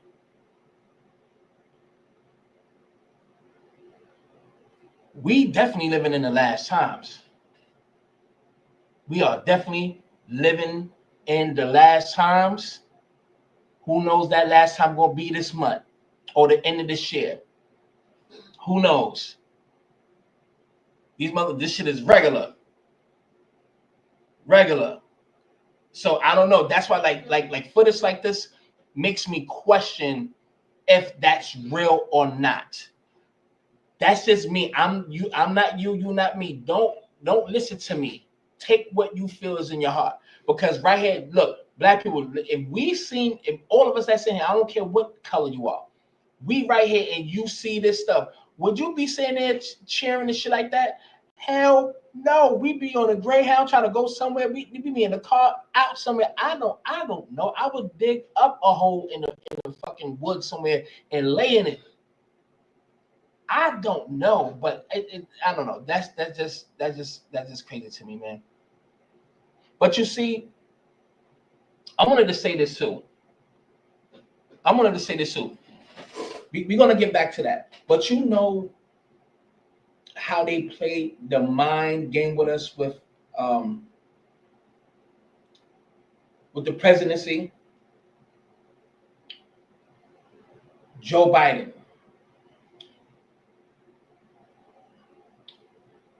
No, we can go back to Obama. Who was in office before? Who was in office before Obama? Please, somebody help me real quick. If y'all quick enough, please let me know who was there before Obama. Who was in office when oh my God, who was in office who Obama Bush, right? Yeah. Yes. I'm sorry. Look, y'all gotta forgive me. Thank you. Bush with his ass. He had 2 terms. Look what he did. Fuck with the people mind. With the war. Desert Storm. No, that's his first father. That's his father. That's 93, some shit. I still remember that news shit. You know what I'm saying? We saw all of that chaos within that. I can't remember everything that happened, but we know shit happened. Yes, we can. Right? Peace. We got a black man who's articulate. He got that swag. Michelle. Michelle. Yes, we can. So many people died. LBGTQZ1X3 push that. A lot of people got deported in that time too. AFRICOM, that's when they really pushed the AFRICOM in there. A lot of shit down. So many unarmed murders. We was murdered, killed, this, that, and third, this, that, and third, this, that, and third, this, that, and the motherfucking third. And he ain't do shit for us.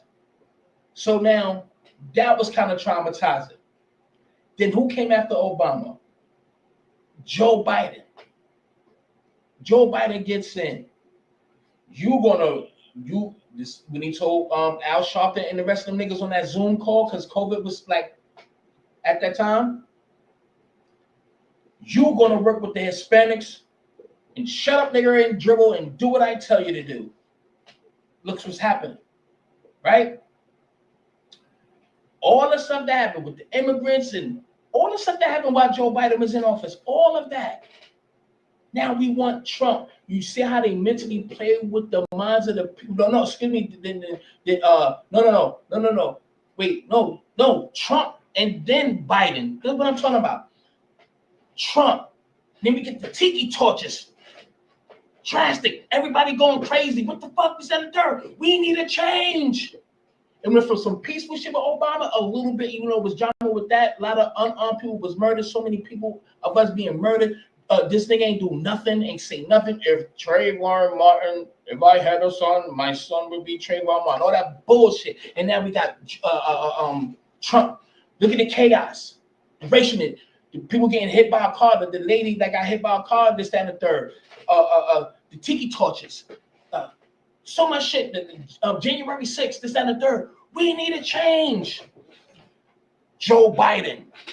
See how it fucks with our mind. If you pulling us here, It's a literal mind fuck. And I feel all of this shit is just orchestrated. Put Biden in, look what Biden did. Fuck with them people's minds. Again, you see what's happening. The after effects of Biden. And then we got Trump in here. Everybody agrees get these illegals out of here, all this stuff. We have to understand something. It is a literal mindfuck. And literally, if we make it till 2028, guess what's gonna happen? They're gonna find a way for us to vote for Democratic again. Something is happening now. This is what he's gonna be blamed for this. Trump is gonna be blamed for this. Then they're gonna need a savior from the Democratic Party. They're gonna need a savior. I don't know if they're going for this Jasmine Crockett plastic wig type bitch. I don't know who. They're gonna need a savior. It's all about the mind fuck. It's all about fear mongering. And once we play into that, they got you. They already got us already.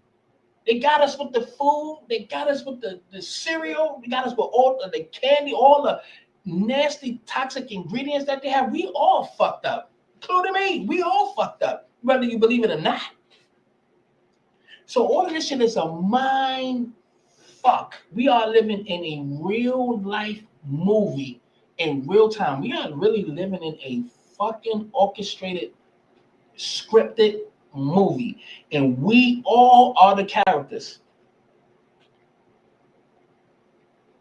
We are all the fucking characters, and you're gonna die in the midst of that. You're gonna get locked up in the midst of that. Everything. I would love to open the floor if anybody have any thoughts on this, because I could go on and on and on and on and on and on and on to the break of motherfucking dawn. I'll put the link in there. If anybody have any thoughts, if y'all want to talk about it, please do, man. I think this is a necessary conversation. You know what I mean? This is a necessary conversation. I would love to hear, especially some women too. I like that feminine energy too. It's enough guys that come on here. I want the guys that come on too. Pause for the pauses. But I need some of that feminine energy, that you know what I mean? I just love women's perspective on certain things, especially if they know what the fuck they talking about. You know what I mean? I need some of that feminine energy up in this motherfucker. If you have that energy, love, and y'all know, if y'all feeling how I'm feeling, bring your funky ass up on here, all right? Bring your funky ass up on this motherfucker. Hold on 1 second, man. Hold on 1 second. Hold on 1 second, goddammit. Hold on. I'm going to put my link in there again, goddammit. If you love to show some love and donate to the platform, I would so gladly appreciate that motherfucker there. But the link is in there, man. If y'all have any thoughts, man, jump on this motherfucker. Let me look at the chat. We're going to go to some more stuff, so y'all just hang tight. Why wouldn't he be blamed? They all on the same shit. You got damn right. Talk about it, Mike. You already know. I agree. Yes, funky ass. Bring your funky ass on it. I would love to speak to somebody, and y'all let us know how you feel, because y'all know I could talk all fucking day. Sometimes I don't be wanting to talk a lot. I'm not a real talker like that. And in real life, off camera, leave me the fuck alone.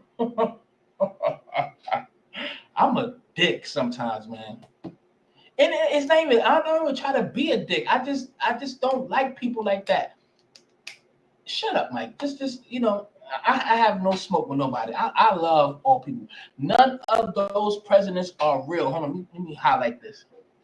None of those presidents are the real shot callers for real. It's the ones behind the curtain, the hidden hand. Absolutely, man. I call them the shadow people. And you know who they are. You know who they are. You just can't talk about them. There is no difference. I mean, if you want to talk about white supremacy, and I get why certain people, when they say white supremacy, it excludes no one, whatever group that you want to call yourselves, whatever particular religion group you want to call yourself, whatever the case may be, all that is all grouped in one, because y'all all practicing the same thing. We are not on the agenda, and we are peasants or whatever to y'all. We are, I was about to say the word, not niggas. It start with a W, SW. Anyway, keep it pushing. So it's just crazy, man. It's crazy. So I guess nobody want to jump on. All right, scary ass. It's all good. It's all right. We're gonna keep it pushing, man. But just know that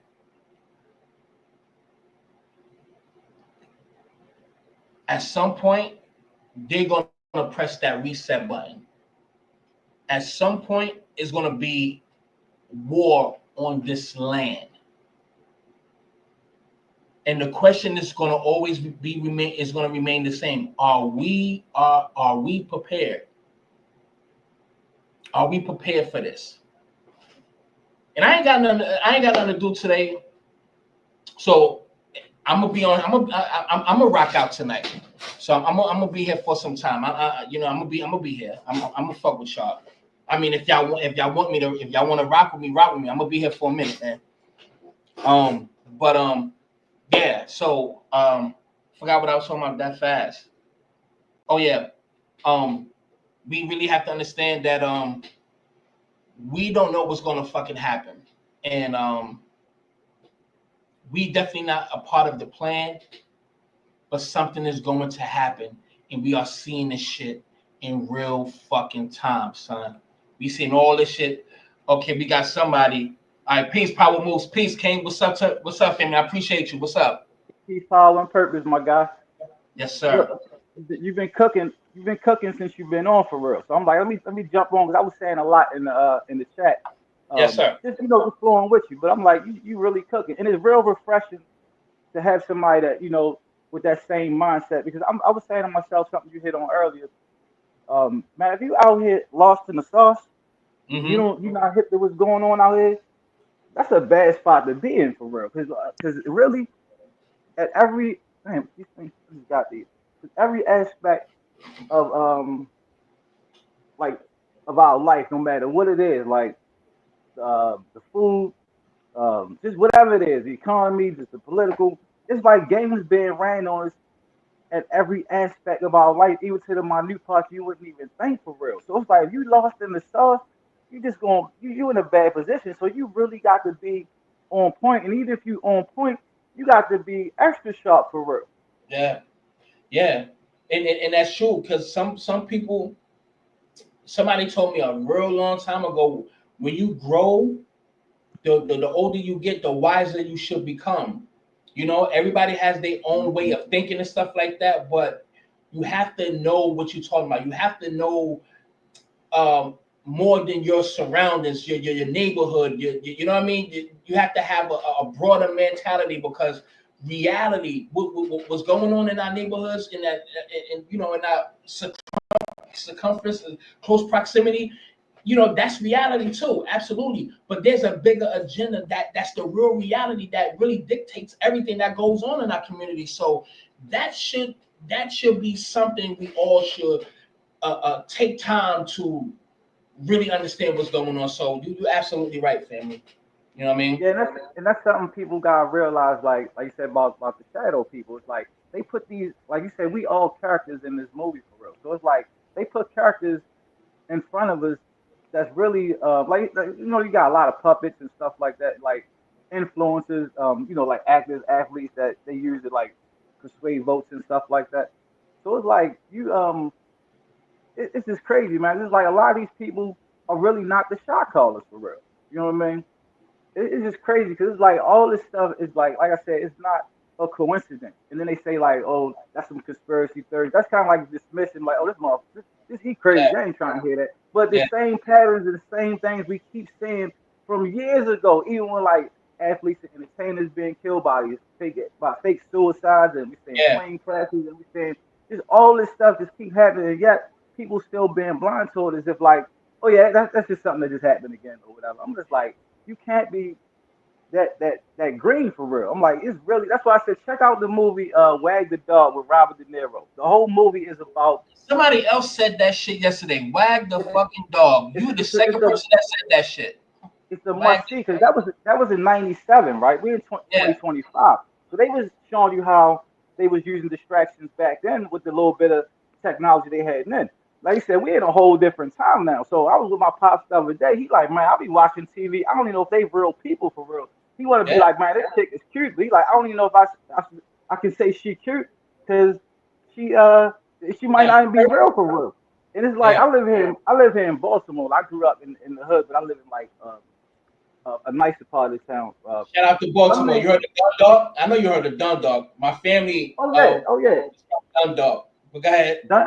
Dundalk is like the when a lot of dudes from the city want to open up shop in like the county parts, like the white county parts. They got the like Dundalk, Essex, like spots like that. So I grew up in Park Heights Avenue, but I live in Federal Hill now, which is kind of like supposed to be the nice area of Baltimore.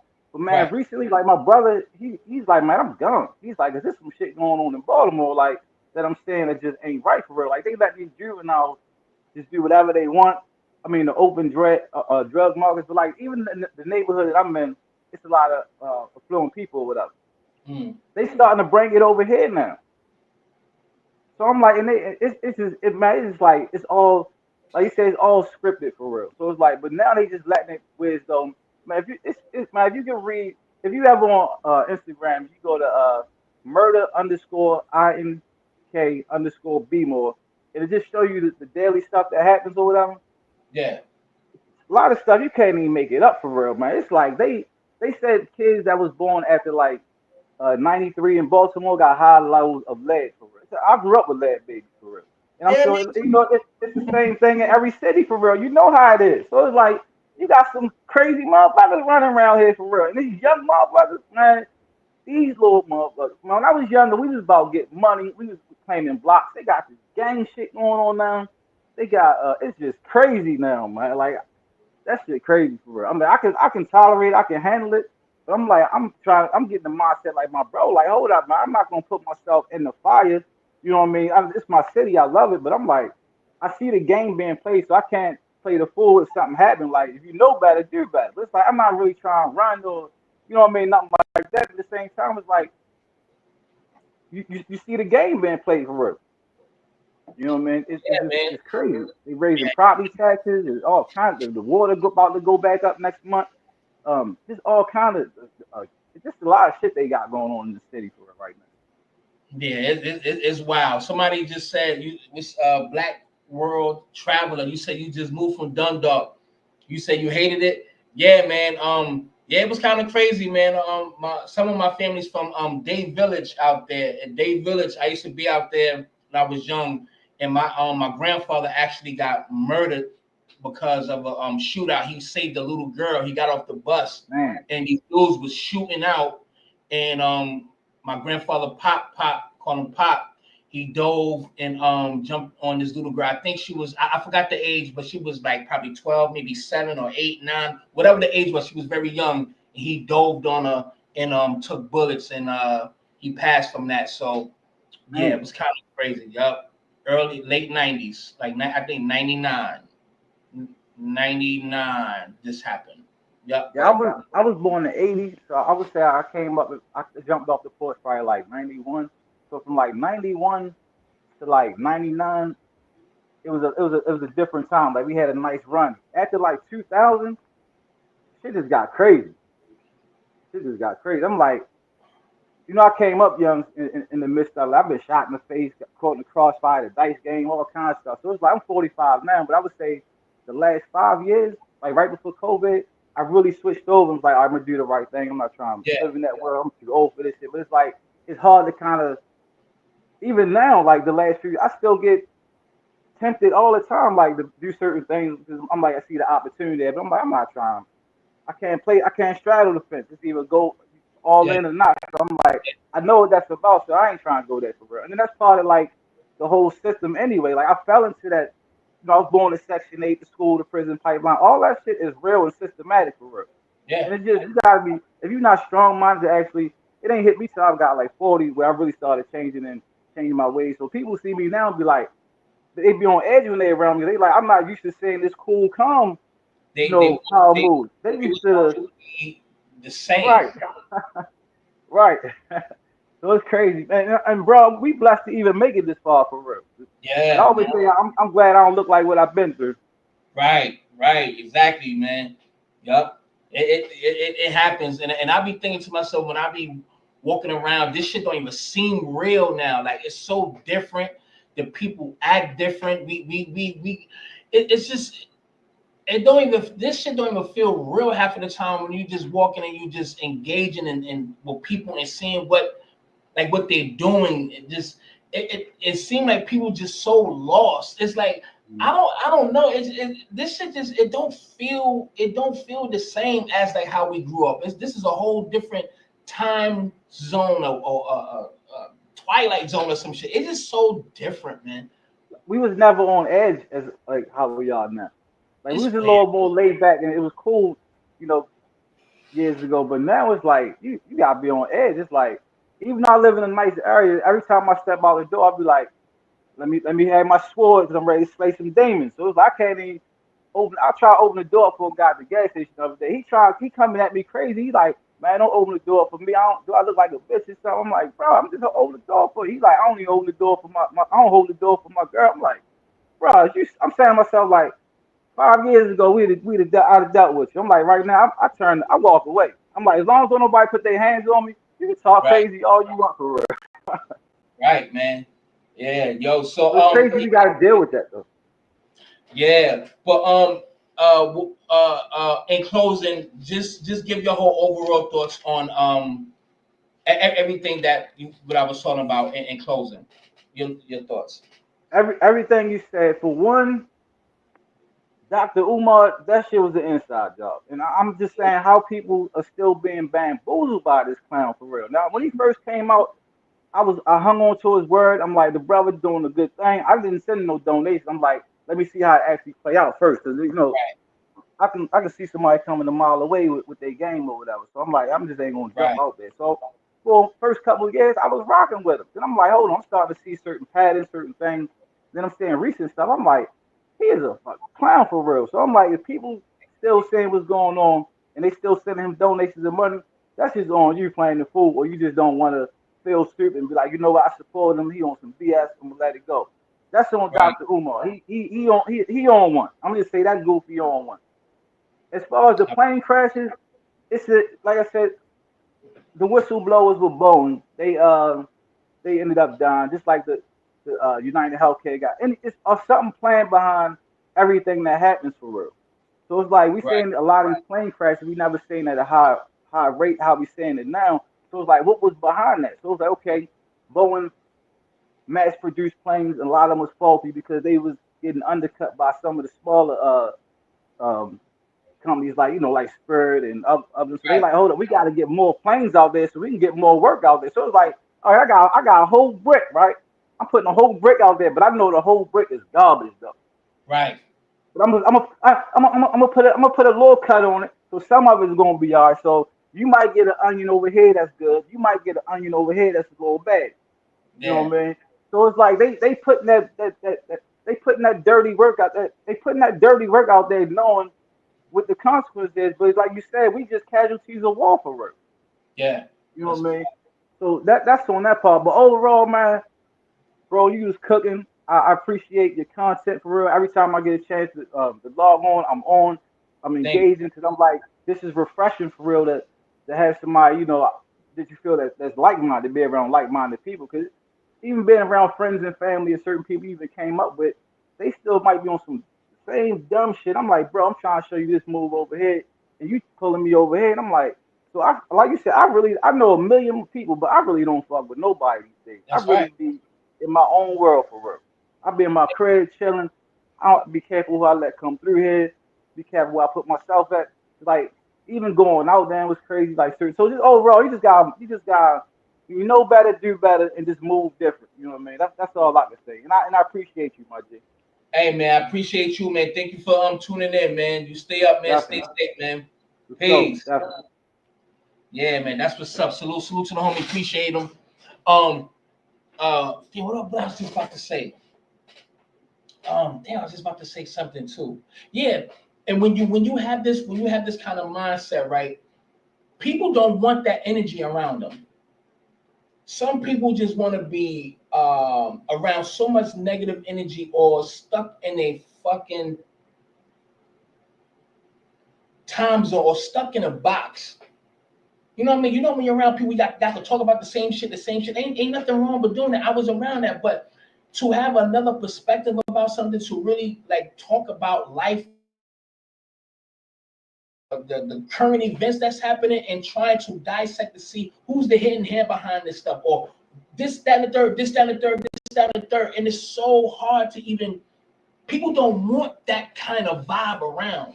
When you're on a whole nother frequency of thought, Now, I'm not the smartest person in the world, and I don't try to be, but I think I have some kind of smarts, and I'm proud of that. So I try not to be limited to a certain kind of concept or a certain way of thinking. You know what I mean? Just because I'm from the hood, that don't mean I'm supposed to think hoodish all day, because all we do is talk about bitches, a nigga that got fucked up, where we going, yo, bust me down on a cigarette, we gonna chip in on some weed, we'll go fuck these bitches, and backstabbing, nigga just got locked up, oh, some about to come home, yada, yada, yada, yada, yada, yada. I've lived through that shit all with like 13 million L's all my fucking life. Now, I'm not gonna say everybody that comes from that demographics have that kind of mindset, because there's some smart motherfuckers too that'll break some shit down. You be like, okay, you one of us type shit. So, but I'm just saying, like, some people don't want that kind of energy around. Some people don't kind of want that kind of person around. So I always say, it's a lonely road. It's a lonely road. I love being by myself. I love my own company. I'm used to having my own. I'm used to being around. I'm used to being around a lot of people, hanging out and all that stuff, but like that. But I like the comfort of my own energy. It saves you peace. You can only be a disturbance to your peace yourself. So I try to be as peaceful as possible, and it's a great thing. I love my own company. Sometimes it get a little boring sometimes, but I know how to entertain myself. And then let me just say this to get off the subject, because I hate to make it or try to turn it to about me. But just like here in this town, when some people think I'm stuck up. That's what I heard some weeks back. I'm not stuck up. It's just that the experience that I have with people, I just come, and we all can relate to this. If I feel an energy from you and the people around here because that's stuck in some kind of way of living how y'all are, which is cool. You know, I'm not knocking that. But if you give me an energy, I'm staying away from you. I don't want to talk to. I just don't want to speak to you, motherfuckers here. I try not, because it's so phony. These people here is phony. I'm sorry. These people here is phony, and I'm really planning to leave here. I'm trying to. I don't know, and there's no opportunities here. But I'm going to leave that. I'm not going to get too deep in that. But it's just so. The people here, they stuck in 1962, but the updated version, y'all can have this shit. I'm gonna keep it pushing. I'm gonna leave that one right there. I'm leaving that there. Let's keep it pushing. I'm gonna rock with y'all for a minute. Please make sure y'all show some love to the goddamn platform, y'all. God, to the motherfucking damn. Hold on, man. Y'all see my shit right up there? Please show some love to the platform. Only that one person that showed up, I appreciate it. A whole salute to somebody put up Torian. Salute to you, family. Thank you. And look, my journalism fire for some reason. I don't know how. It should be like 2,000, 3,000 people in here. I don't know what it is. I try not to let that affect. That's why I like TikTok, because I get a lot of views on there with no issues. Well, you know, it's way better than this YouTube. I don't know what's going on here.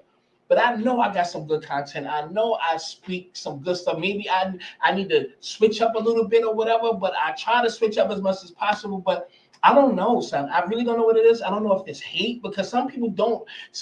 I put up something. Somebody sent something about you inspire, like if people would just hate on you just by you, even if you just inspiring people.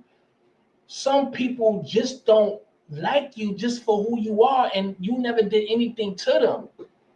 I don't know what it is. Do I come off as if I'm better than other people? Or can I ask a question? No, I need a serious question, and I rarely ask that, but I need y'all to let me know on some real G shit. I need to ask y'all a question. I need to ask y'all a real question. And I need honest answers. I'm bulletproof, man. Like, I got the toughest skin. I mean, The Rock from what's that shit? Fantastic Four, nigga. The Rock. I'm good. I'm Gucci. I'm just saying. I need truth. Is my content bad or something like that? Like, what is it that I'm lacking in my content? I would love to. I really would like to know that. because I get this, I get this a lot. And I'm gonna start showing evidence because I don't just be talking to be talking. There's quite a few people that really enjoy my content and they just not understanding why, you know what I'm saying? Like, and I influenced a lot of people. I don't know what it is. Is this something that I'm missing? I would like to know. Is there something that I'm missing here? How do y'all feel about my content? I would like to know. And I know I'm special. I'm not saying all of y'all special, but if you have any thoughts, please don't act like the short cheese bus kids. Like, please don't act like and I hate to even say it, but I'm asking a serious question. I would really like to know. What the fuck is it?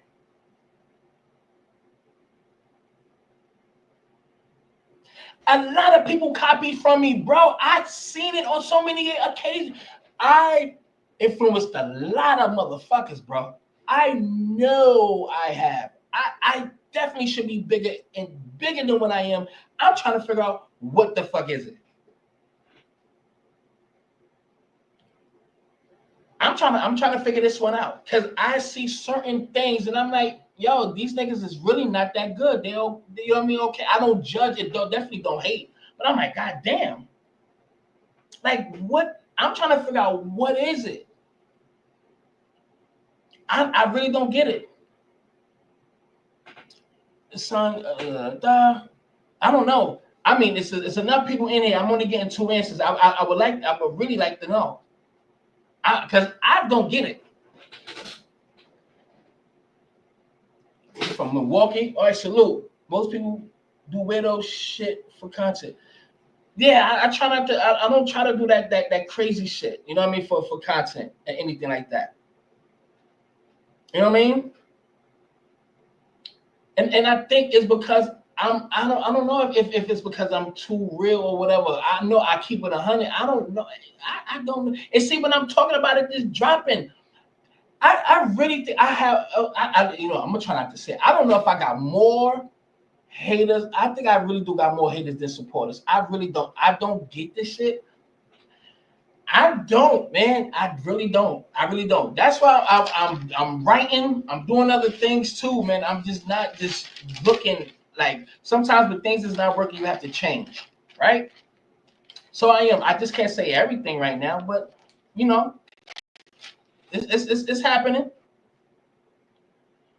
Yeah, I don't get it, but I'm gonna keep it pushing, man. I'm not gonna soak in that because it don't. I'm not gonna say it don't bother me in a sense, but does it affect everything that I'm going to do? No. But do I understand it? Do I see it? I'm like, I definitely understand it, but I don't understand why. And I really think because a lot of content that I did, it has affected it in the algorithms of YouTube. And don't forget, for the past 2 years straight, every August, they shut my they demonetized my account. For the past 2 years straight, every August, for the past 2 years straight, every August of the month, they stopped my demonetization. You know what I mean? I don't know what it is, Mike. It is what it is, bro. You know what I mean? It is what it is. But that's not gonna stop. That ain't gonna stop me. So I'm gonna tell you that. Let's keep it pushing. How long I've been here? I give it another. My lips dry, so I gotta get me some water. Let's keep it pushing. All right. Hispanic judge community. Yeah, this is crazy. This dude, he was a prince. He was in a coma for 20 years and he finally woke up. That's dedication, baby. 20 years? That's ill.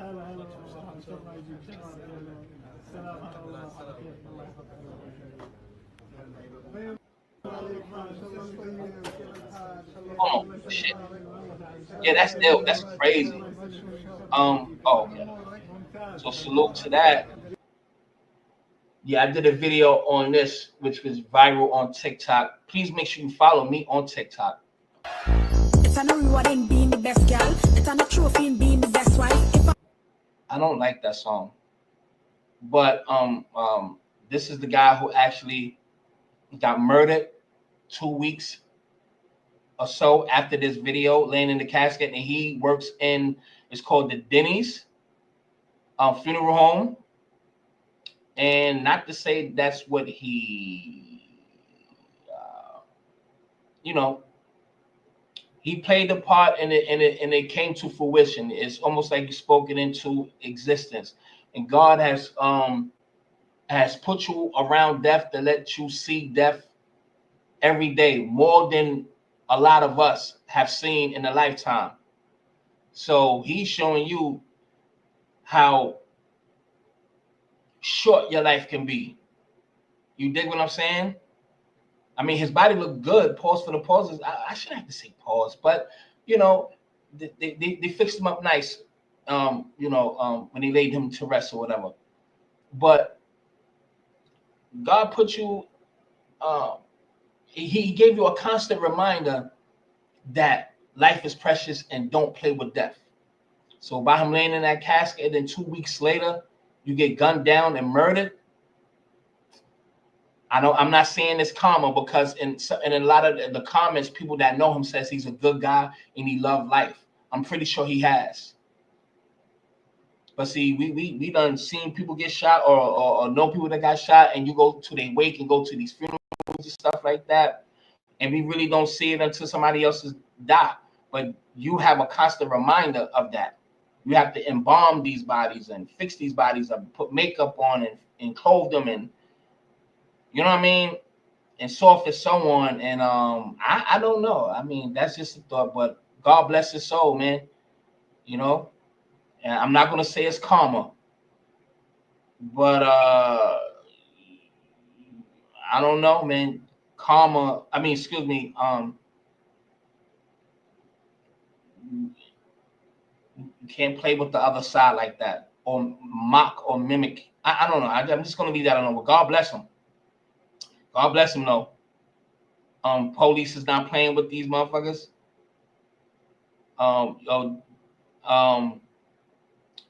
Let me tell you something. This motherfucker right here, you know, he went to go tell the rest of his friends. This is in South Africa, my G. He know this nigga. If he can't catch a gazelle, if the lioness can't catch that damn gazelle, or a rotten hyena, if they not 1,200 deep, if they can't get a giraffe and grab him by the neck because he's too tall and all that, they know exactly where to go. The local supermarket, they don't have to run. The humans gonna run. You go in there and get you something to eat, family.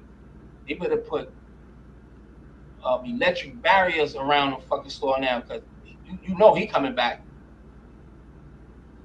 That's fucking Simba right there. That nigga done got him a leg. He's chilling. Somebody better call one of them Africans, get that dart. You know what I'm saying? And pop his ass. This is heaven for him right here. He full. Who the fuck? Oh yeah, I'm about to say, who is standing up there filming this motherfucker? They in a security room. Fucking Simba. I see you. Yeah, I'd have ran too. That nigga out. Oh shit.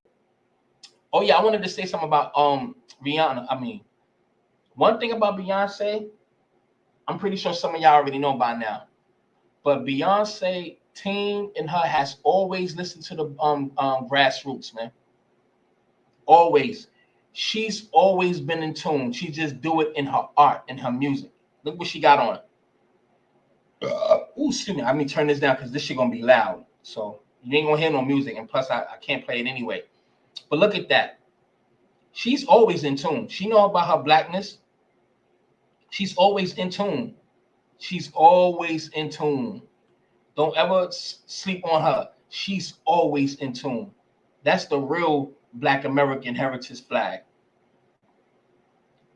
She's always Beyonce.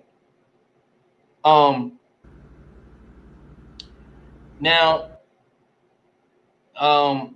any Latinos in here?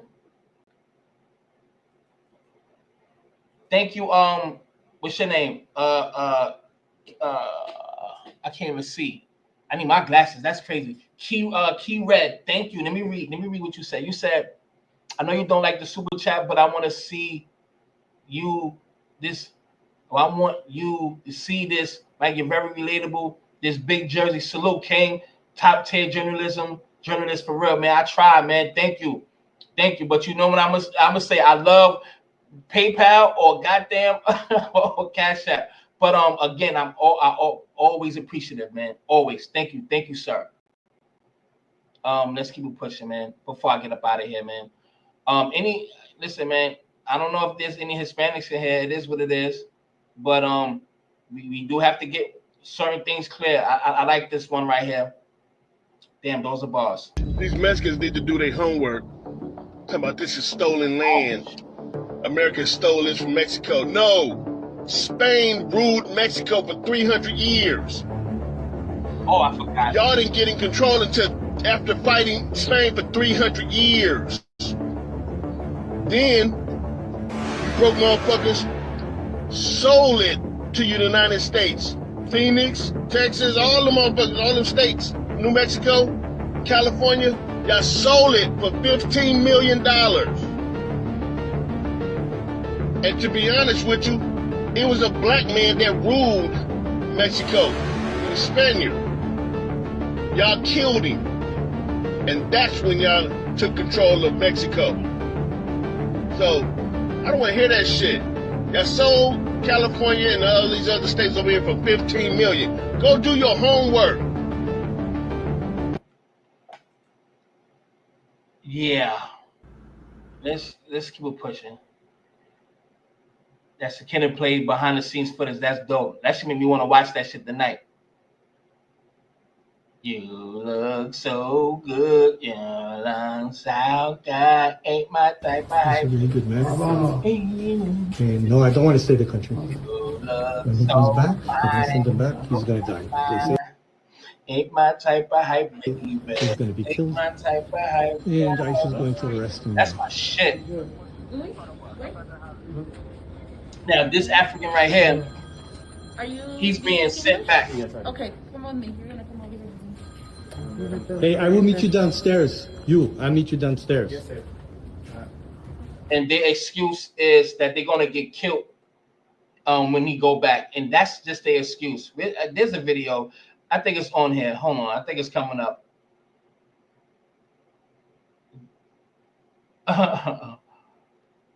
At last, yo, people is funny. Well, hold on, that's not the video. It's something I seen yesterday, right here. That's funny. Nigeria, they will kill me. If I prefer to kill me here than to die in Nigeria. I prefer to kill me here than to go to Nigeria and just waste my life. The man fears for his life if he goes home to Nigeria because of a feud over property with members of his family. It started after the death of his parents, when he sold some property to fund his trip. No, that's the thing. Nobody's going to kill him. No, you just got to go back to shitting on the side of the roads, man. I don't want to be harsh, but as much as they come here and talk about us, and yes, we done seen what they said it's going to happen to us. This shit ain't gonna happen. None of this stuff is gonna happen to us. This is something, y'all know I said this similar in these exact words. I didn't put that much anger into it, but I said this a while back. This is no hate speech or anything like that, but out of everything that we know that these Africans and these other people have thought and said about us and how they treat us and all of this stuff. I mean, and I'm not going to say all Africans. I'm not going to say all of that. That's what I'm not going to say, but I'm going to say the majority of them. There is some good ones, some cool ones. The cool, good ones, this ain't for you.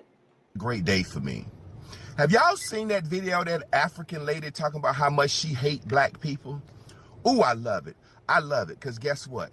Motherfucker, I ain't no motherfucking African. Let me start off by saying you are some ugly motherfuckers, and everybody in the world thinks you motherfuckers are ugly.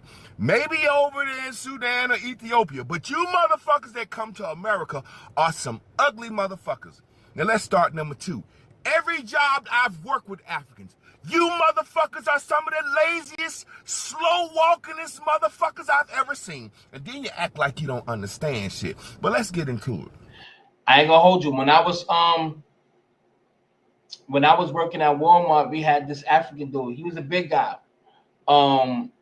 This is like my second year there, and he was there for a few months. He did not work. He was very lazy, like very lazy. And I'm not gonna say all of them was like that, but they was very lazy. He was very, was it 2? I think, matter of fact, it was 2, but 1 stayed, which was the big one. He was a very lazy guy. Very lazy. But I'm gonna play this and then I'm gonna get out of here, man. I've been here long enough. Negros Americanos. 100%. African American community is the only community that has the power in this country to change anything. They are the only one with the experience of civil matter. They are the only one que tenían el esclavo ahí mismitico. They are the only one that are not going to get deported anywhere, and you cannot put them all in jail. So African American community, which is the community that is stepped on by Cubans, the most are the only ones that are going to save the Latinos. And I clap for the African American community that has not come out because it is not. I do. We didn't do shit for them. I get it. I get masses, it. But I don't. Me and you support, but in masses, we didn't support anything that was going with them. Latinos look at Cubans specifically. I'm not gonna talk about any other community because I'm not part of that community, even though I'm a Latina with them. Cubans talk shit about African Americans. Cubans did not support African Americans. Cubans think that they all victimize themselves, that of this, all of that. African Americans are the only ones that are going to save your asses, Latinos. So you better start kissing. If you're going to kiss some ass in this country, you better kiss some black ass. La única. All right, man. I've been here long enough, man. Let me get the fuck up out of here. Everybody, have a good night and all this stuff, man. Got some other shit I got to do, man. Y'all stay up. Peace.